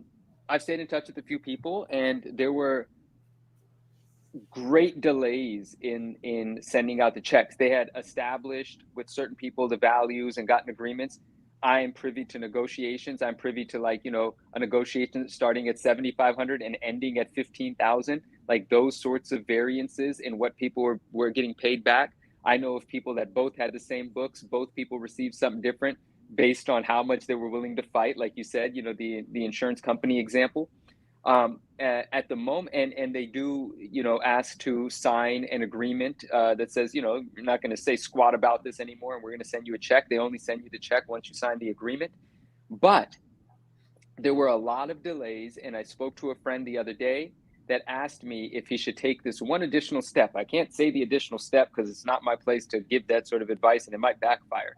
And he kept getting the runaround about when the check would come. They kept saying about some team was on vacation or break, some stuff, someplace otherwise. And then he sent this one message and immediately within minutes, the check's going to go out tomorrow. And the check went out the next day type of thing, right? So I don't know what sort of wacky game they're playing. They keep using this excuse about the insurance companies. They have agreed to send out certain amounts of money, but some people have not had the check hit the mail yet. So that's kind of the only update that I have at the moment. But it was sort of sad to see that you got how much you were willing to fight for. And not everyone's got the same sort of fight in them, Not everyone's equipped or wants to deal with that kind of shit, So, but some people got exactly what they wanted without having to fight at all, just because the last sale was greater than what they paid, And they were like, yeah, I'll take that. Yeah. That kind of thing. Yeah, it's interesting. I think I did check out, shout out to Paul Lesko, hobby lawyer. I think he did make a comment on his Twitter, or X, I should say, a little bit of an update with the kind of lawsuit stuff. And I think it's actually possible that maybe even next week, there's going to be some information coming out about it. Like maybe those lawsuits are ending. So I don't know if that has anything to do specifically with like the payouts, but maybe there was a factor there. But if there is, something of note or substantial, I'll certainly cover it in some kind of way. Yeah. I think CGC is pretty pleased with how that kind of got quiet for a while, and but yeah, I just hope so. Who cares, man? I want PSA to make them sweat so we can get just better grading in general, the better grading experience in general. Swish Rips asked an interesting question. Do we think part of the new 9/9 initiative, shall we call it, at CGC, do you think that do you think that had anything to do with, because I have to imagine, listen, CGC is not a stupid company. I have to imagine they've probably known about this. Probably not when, but that it was probably happening. I have to imagine for at least. I have to. Oh yeah. Listen, people talk. I hear things. You guys hear things. You know, it's like they knew that this was coming. Yeah, maybe they didn't know specifically when, but I kind of doubt that. You know, from a corporate standpoint, that this would be something that they're getting into their corporate offices and like, oh, we need to release the 9/9 thing. You know, they're not like. It's not. I doubt that it's a move in sort of a response to this. It's sort of like this is just one factor. Do you think CGC? I'm trying to think how I want to word this. I guess. Do you think CGC cares that PSA is coming in, or do you think they're just like whatever? Like, are they going to be? Is CGC arrogant enough to be dismissive of PSA and not take them serious, or are they smart enough to go like, okay, you know, we're number one. We're probably going to be number one for a long time, if not ever. But like, okay, we at least need to like, if we have an issue, we need to be a little bit more on top of it now because PSA exists. That part. I think they're arrogant. Sorry, please. Oh no, I was just saying, I can't really say what I think because it's colored by what I know. So I'm going to let Manu speak. Okay. I think they're arrogant enough to think that customers will just take anything that they shovel. I definitely believe that they're arrogant enough to believe that and operate in that way. I do not think they're arrogant enough to think that PSA can't eat their lunch. You know, they had the nerve to go after, take a bite out of the card market. They had to have known this was coming ever since then. That's the first shot fired. So regardless of them hearing about any of this, as soon as they decided to do cards, they started gearing up for PSA coming for comics. That's just how battle and competition in business works. So I think they were always, they knew that this would happen. They might not have known when the day would come, but I think this is the only thing that has a chance of keeping them honest or, making them actually try to do something right by the customers. Customers complaining does less than PSA entering the market is what my belief is. Time will tell, but that's my belief. Yeah. Another interesting aspect is like there's this ramp up period now. Like do they poach graders? Do they poach other people from CGC? CGC people have to be like, if you're slightly disgruntled, now you actually have like another legitimate company that you could go to. Like before, if you were like a well-respected grader at CGC, or maybe not even a grader, maybe something to do with customer service or research or whatever, and you're like, man, this sucks coming in here every day, but like, what am I going to do? I want to work in the comic book industry, but I don't have anyone else legitimate to go to. Well, now all of a sudden you do. Like, and I don't know what the pay differences are and all that stuff, but you at least have like viable competition from that aspect of it, from like just a straight jobs perspective. Yeah, to the point of my thumbnail, shout out to the wrestling fans out there. But this is like WCW, WWF right now. This you got two players. I mean, it's not quite at that level. I mean, again, PSA is a long way away. They're not even active yet. They're not even coming out until 2025. Let's not get ahead of ourselves. But if they can come out of the gate and be somewhat viable, I mean, it just gives another option. Which again, CBCS is another option out there. But I think with their launch, it's exciting for people. I think the excitement with CBCS outside of them doing a new marketing campaign, or something to get the excitement out there, it's like it's just not there right now. So yeah, it just gives people that other outlet, both on the collector side and if, like you said, if you work in the industry, if you're a dealer who wants to have an alternative, or you're a grader who wants to jump ship, you can actually do that now. Yeah, sure. Our friend Andrew R.S. Cali just entered, and I think he's sharing the sentiment, but he's adding something to it. He said, I missed a fair bit, so maybe it was discussed. If I were CGC, I'd be cautious. But if I were CBCS, I'd be straight up scared. Does CBCS lose number 2 spot? And if so, when? And we talked about it a little bit, but like not obviously it's just opinions, not anything conclusive. But yeah, man, this has got to be really bad for them. And then PGX entered the discussion just playfully, and we kind of dismissed that. But this is like Mickey said, the JSA thing was already a nice not nice. It was already, sort of a blow to CBCS. This has got to just be like, they got to be just over there thinking, well, like, when should we just not open up the doors again? Like, what are we doing here? It's a shame with CBCS because, like, I got to be honest, I really love their new label. Every time I see their case, I love it more and more. I think that they killed it with their labels. I think they look fantastic, and I want them to do well. I want to like them, but I feel like they really just lost steam. Like, once they came out with their label, it was really exciting. Everyone was talking about it, but you haven't really heard much from them. And I don't know if they just don't have the infrastructure in place to stay out there in terms of their marketing. Or what they need to do. It feels like they don't have very good positioning statements. They don't have great brand awareness, and they just don't really take a stand for much in terms of like who they are as a company. Like, as far as CBCS is concerned, like, and I mean this from the bottom of my heart, as somebody who's worked in the creative field for his entire life and knows a lot about marketing and stuff, like, dude, CBCS, hire me, I'll help you. But like, essentially your tagline is like, we're second place. Right. That's their tagline. That's their brand. CBCS, we're second place. Well, I remember I sent you guys that picture from Heroes Con of CBCS's booth on the busiest time of the day on Saturday afternoon, and it was like a ghost town. Yeah. Oh man. There was like nobody in line. There was like one person in line at the desk. It was like 4 folding tables with just guys sitting behind it. And meanwhile, CGC's booth was like just insane. Yeah. It's interesting. And I don't know what it is. It's just like, yeah, Drew saw the picture too. He's like, the picture just makes me sad. Like, even the auction houses where it's like Heritage is the biggest auction house, but I still feel like Comic Connect and Comic Link still have like an ownable brand in their own right, whereas like it's still unclear to me what CBCS's version. They're not CGC. Like chat just said it. It's just, they're for the not CGCers. Yeah. We're just not CGC. Like, so, and again, I'm not trying to disparage them. I'm saying this is something that if I was the CMO over there, this would be my number one thing that I'd be trying to figure out, Angry straight white male. I really need to watch. I feel I don't want to disrespect the episode and be like, someone give me the Clips Notes. I need to watch that episode from Keep It Thorough. Someone mentioned something to me about a different lawsuit, the Myers lawsuit or something.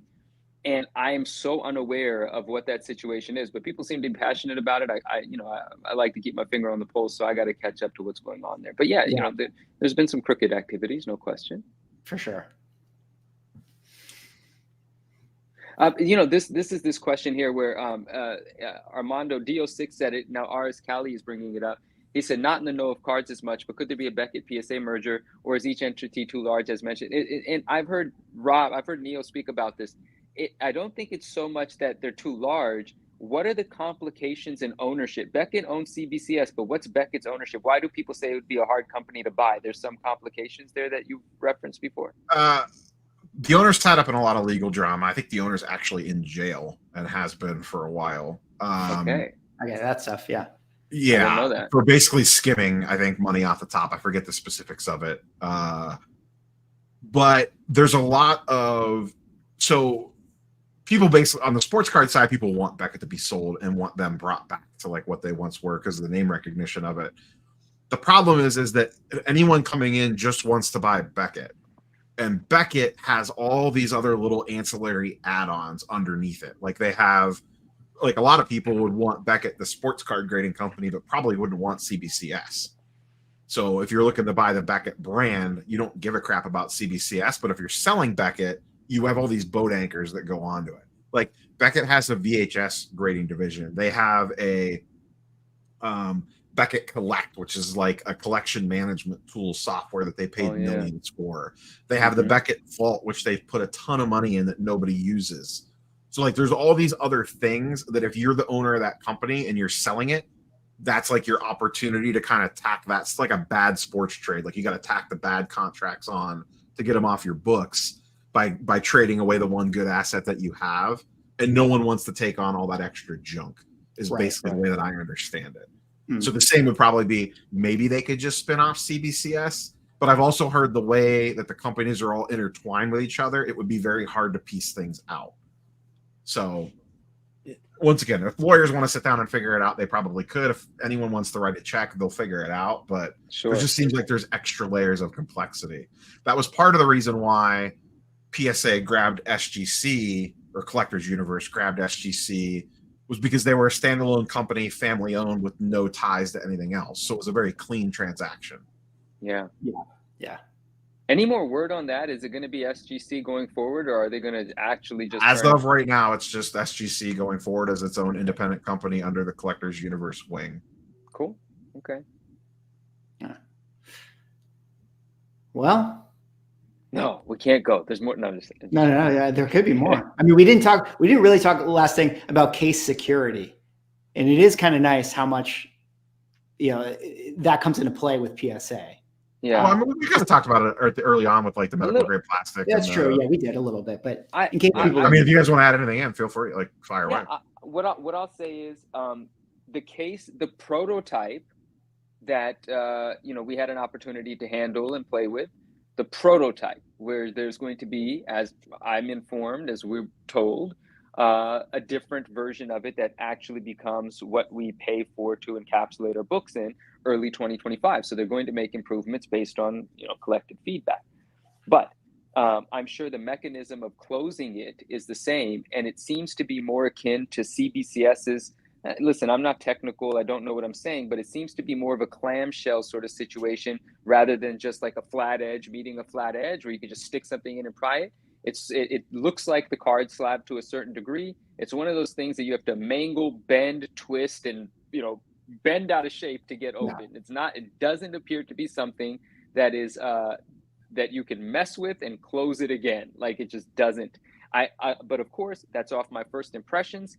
I haven't had time to play with it or try to break into it. I'm eager to have that opportunity, but it seems like it's going to be a very secure case. I don't want to be too ignorant when I say that, but I'm ignorant to experience with it to a certain degree, and I'm waiting. But it definitely seems like it's very secure compared to a CGC case.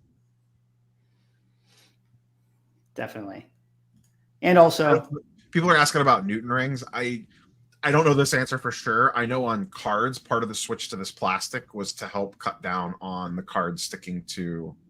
Newton rings aren't a huge thing in sports cards. They do pop up occasionally. Yeah, I have Newton rings on cards here, but older slabs from PSA. Yeah, part of the switch up that they did with this plastic and a slightly modified card case was to help ease up on some of that. So it wasn't the sole reason why, but that was one of the benefits of the switch. So I don't know if that would apply to comics or not. Yeah, my understanding is that these will not have Newton rings. That's my understanding. Do we know, have we gotten confirmation on what, if any, levels of UV protection they'll have? Man, I asked, I forgot. Mickey, do you remember the answer? Well, I wasn't there. So I don't know. And I should add, the Newton rings that I have on PSA slabs are on a different sort of PSA slab. It's where the card is smaller and it's sandwiched. There's like a thing sandwiching the card within the thing. The weird size cards. The weird size cards. So I remember that statement that PSA released where they're like, we made sure Newton rings are not a thing with the new cases anymore. And obviously they have to revisit those new cases, but they're going to. So hopefully it's not a problem. But if it is an issue, they are going to hear about it immediately because comic book people hate that. Is Mickey frozen or is he really adamant? Oh no, I was really adamant to point to this, but I was letting you finish your statement. Sorry. Oh, sorry. Yes. No, I was just gonna say, Holy Harlot mentions I would put crazy amounts of graders notes on it. This is something we didn't address. Right. They guarantee graders notes for everything. Yep. Every book is going to have graders notes. That's what they said. It's a bold statement. It's what we asked for, and it's what they said. I hope they deliver it. I hope they deliver. This is something that, again, we didn't talk about this because I wasn't there. But hypothetically, when we did talk about it, it was a conversation because it was sort of like, can they really guarantee that as they get a submission of, 100 modern books that are all going to hit PSA 9.8s, like they're really going to put graders notes for all of them? I mean, there has to be a reason why I didn't get a 9.9 or a 10, right? There has to be a reason. But we've all at this point seen videos of how the graders get through large swaths of books. So it's sort of like, my commentary on it has always been like, well, this is why they don't do graders notes, because it's just a stack and a process of elimination, and they're not going to spend the time to say, oh, upper left corner, small corner crunch. So they actually just rolled graders notes out for sports cards, which is unprecedented. None of the 4 major grading companies did graders notes. Beckett did subgrades, but they just rolled out graders notes. Right now they're limiting it to the high end submissions. Okay. Like if you just submit a $15 card, you're not getting graders notes. But if you're submitting a Jordan rookie or a Mantle rookie, you're getting graders notes. So that's new. Yeah. I think the other thing to keep in mind too, and once again, it's going to be 2 different grading teams. It's apples to oranges, but PSA is used to grading 1.4 million items a month. They're not going to get anywhere near that number of comics. I think they're going to be okay. Yeah, that's true. Hypothetically, you guys were in there. I've never been in a PSA building. Hypothetically, both of you were. Yeah, I've never been either. You could speak to. I was in there. I've never been in a grading room over at PSA. You guys could speak to the level of shenanigans, and I mean shenanigans in a good way, not a bad way, of like how insane it actually is. Dude, it's so beautiful. I got to stop because it seems like I'm pumping some stock. I'm just saying, I had a smile. I love this stuff, but that's why they could have showed me anything. I would have had a smile. It's cool, right? But it was actually, it beat my expectations. Their new operations. It's a new facility that we toured, and it's up and running. It's beautiful. It's packed. There's people all over the place. There's different departments for all kinds of things. It's a great place to be as far as what I saw. I mean, what it comes down to? It's I actually do have an answer to my hypothetical conversation. It really, at the end of the day, it's all process, right? Like, it's a tall order to get them to put graders notes on everything, but at the same time, if the processes are there, then the processes are there, and they can make it efficient. And so I think that they can do it. Anyways, I want to okay, so I'm just going to, again, I shouldn't, but Alex says also, who will be grading comics at PSA? Surely they're not going to divide up comic grading duties between card graders.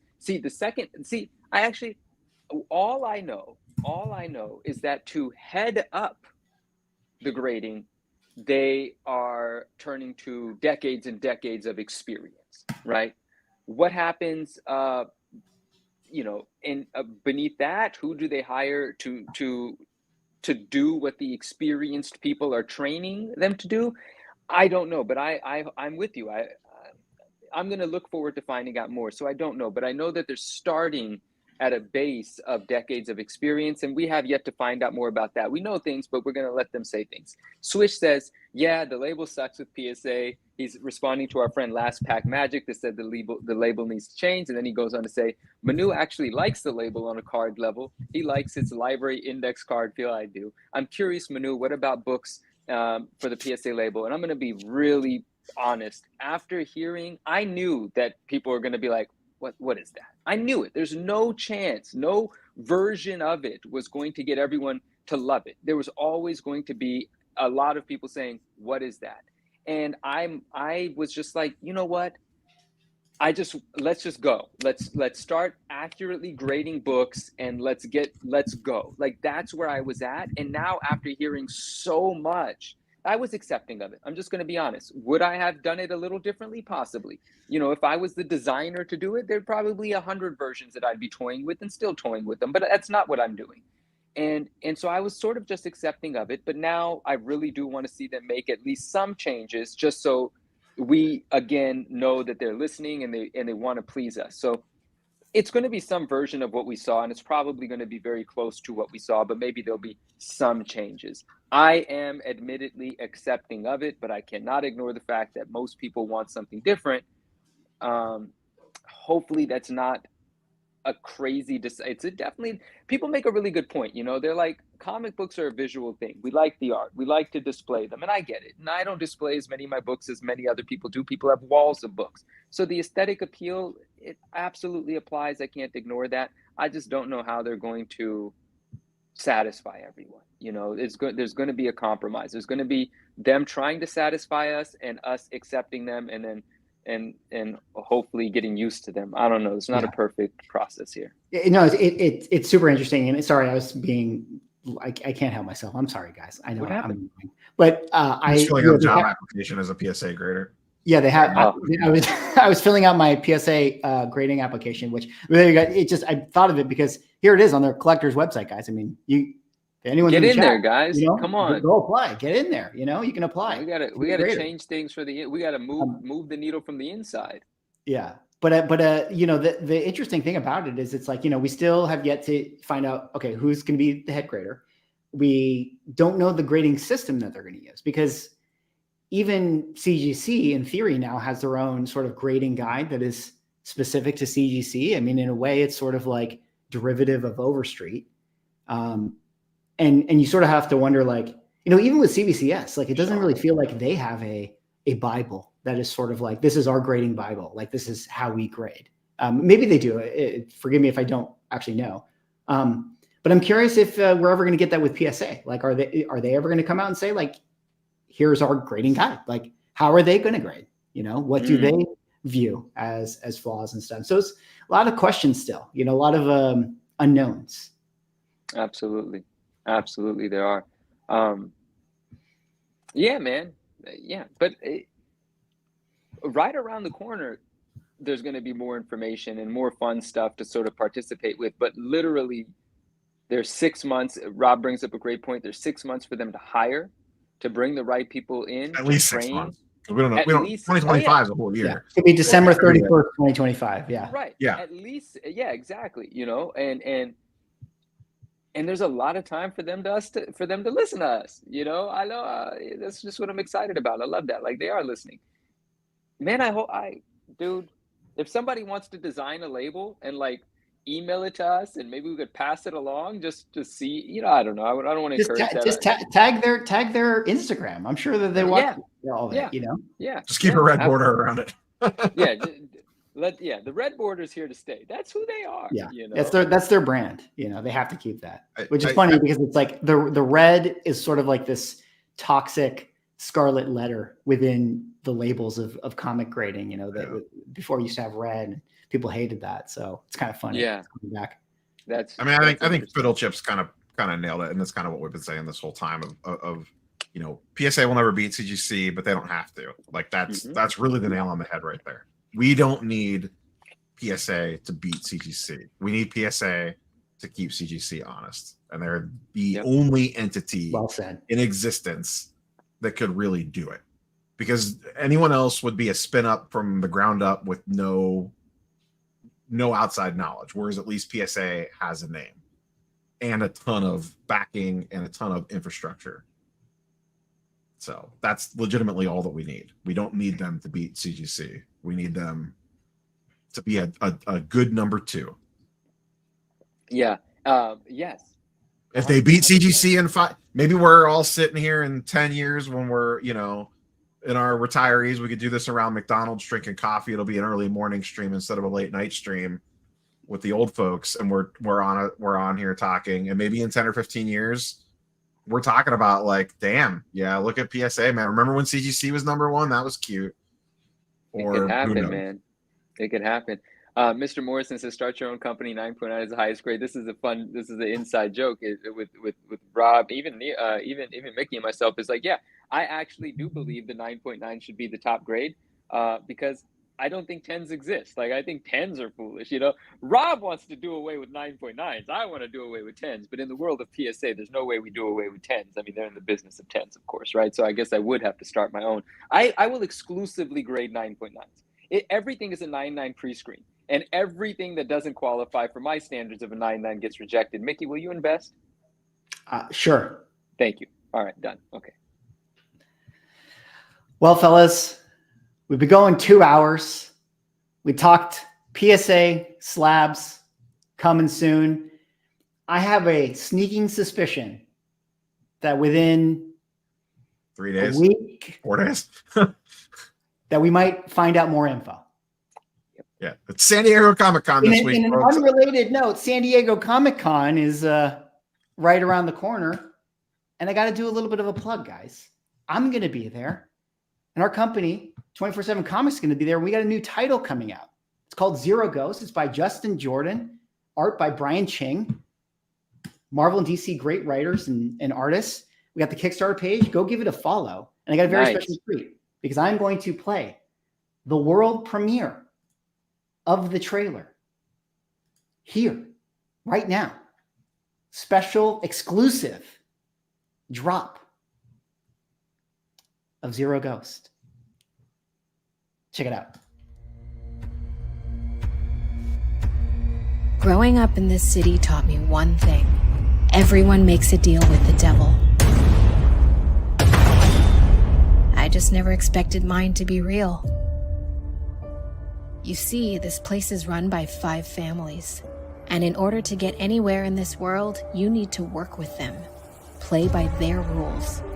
That's what my father told me before he went missing, before he was taken. Alliances built on a foundation of deceit. And now I make new bonds. Ones that can never be broken. Power is the only true pact. It's why I've traded everything for it. With it, I'll take my vengeance.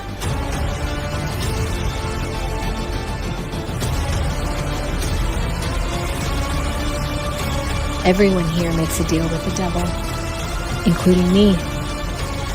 It's why I'm now a shell, a carapace, a vessel, a zero ghost.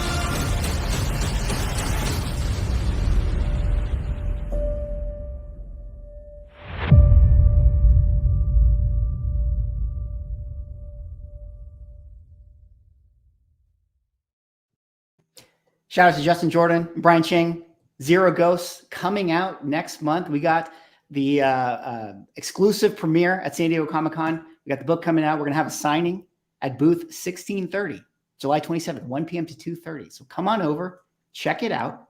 It's going to be a good time. It's a great book.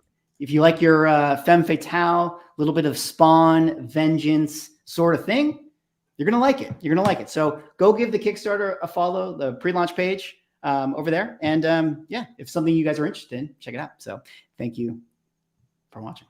That was very cool. Oh, my bad. Thank you. Thank you. Oh yeah, awesome. Appreciate it. That was incredible. I had no idea. Like, that was very awesome. So I'm impressed. Well, you know, we make good stuff, guys. We make good stuff. But I just, you know what? I just report the news. That's all I do. Yeah. I just report the news. I report the news. Yeah. Guys, I don't know anything. Nobody tells me nothing. Right. We're on the outside always. Jeez. Well, before we wrap up, Rob, Manu, what do you guys got going on coming up? What's happening? Got anything to promote out there? Anything coming up this week? Rob, can you get on the last minute flight to San Diego Comic-Con? No, that ship sailed because the Nationals this week. That'll be what everything that's going on my side of the world. This is, those that don't know, the National is essentially the San Diego Comic-Con of sports cards. And it is in my, I don't want to say my hometown, but it's about 45 minutes away from me this year in Cleveland, Ohio. So yeah, that'll be my entire week. Show starts Wednesday. So I got a new camera. I got new gear to test out. We got it'll be chaos. Nice. What about you, Manu? What do you got going on coming up? I mean, just more of the same, but there is something coming up because I was having a little fun with things that I knew, and I just was having fun. No one knew what I was talking about, but I did a giveaway on my page. The giveaway is still open, and I called the giveaway the PSA plus SDCC giveaway. And we've alluded to things here tonight that, you know, possibly there's something cool happening at SDCC. So I was having some fun, but basically all I want to say is, you know, stop by the Instagram. Thank you. Yeah, stop. And here are the items that are being given away. It's an SDCC high grade copy of Wizard #1, the SDCC edition, and that one, and a PSA 10 of the Overpower Wizard promo card. This isn't from the Overpower set. This is a promo for the Overpower set. This was included in the poly bag for Wizard #50, which wore this cover, an homage to this cover, on its cover. And so I'm giving these two away to one person. The contest is still available to enter. I'm not going to draw it until after SDCC, But things like that on my Instagram page. I share my personal collection. I offer things for sale. So if we aren't already acquainted on Instagram, that's my hub. I would love for you to come hang out on my Instagram and say hi to me there sometimes. That's all I got. Thank you. There you go. Go give it a follow. Go over here. Get yourself the chance to win. Yeah, why not? Let's add this to someone's collection. They're cool things. And thank you. All right. Well, there we go, guys. That was our conversation. Yeah. Thanks so much for hanging out in the chat tonight. It was a lot of fun. Yeah, we will be going to San Diego Comic-Con. I'm sure there'll be more news coming out of there that we'll talk about. I'm pretty excited. I got to be honest. I'm very, very excited. I think Hall H is going to be huge. I think Deadpool is going to be huge. But maybe I'm full of cope. I don't know. Maybe you just know things. Yeah. I don't know anything. Hypothetically. This has been the news reported by. This has been the news reported by Swag, Neo, and the 99 Newsstand. Anyways, that's all we got. I don't know how to end the stream properly. Thanks so much for hanging, guys. We'll see y'all next time. Peace out.